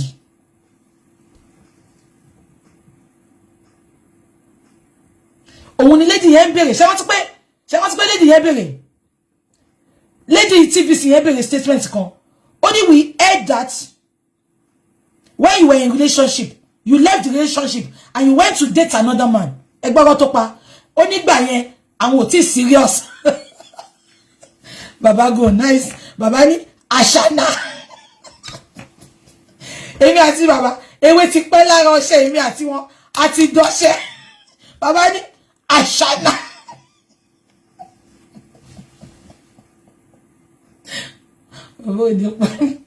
Baba ní mo gbọ́ pé ní age 15 lòun ti ń fẹ́ ọmọ mi. Baba ní mi mo rí age 15 máa mọ ọmọ mi kiri ní àwájọ ló ń kọ́kọ́ lónìí. Baba ní mo rí rí. Ó dẹ̀ parọ́ mọ́ bàbá tí ó ti kú. Ẹ lè imagine ọmọ tó ń parọ́ mọ́ láyé tó tó yìí. Ẹ ti mọ̀ pé Mohbad gbogbo nǹkan tó ń ṣẹlẹ̀ irọ́ ni. Ẹ tó wà láyé tó ń parọ́ mọ́ tó tó yìí. Bàbá ní ẹ gbà mí age 15 mo máa ń mọ́ mi lọ́wọ́ àmà lọ́jọ́ ń kọ́kọ́ lónìí. Mi mọ́ rí. Bàbá Mohbad go nice ọ̀rọ̀ máa ń pa mí.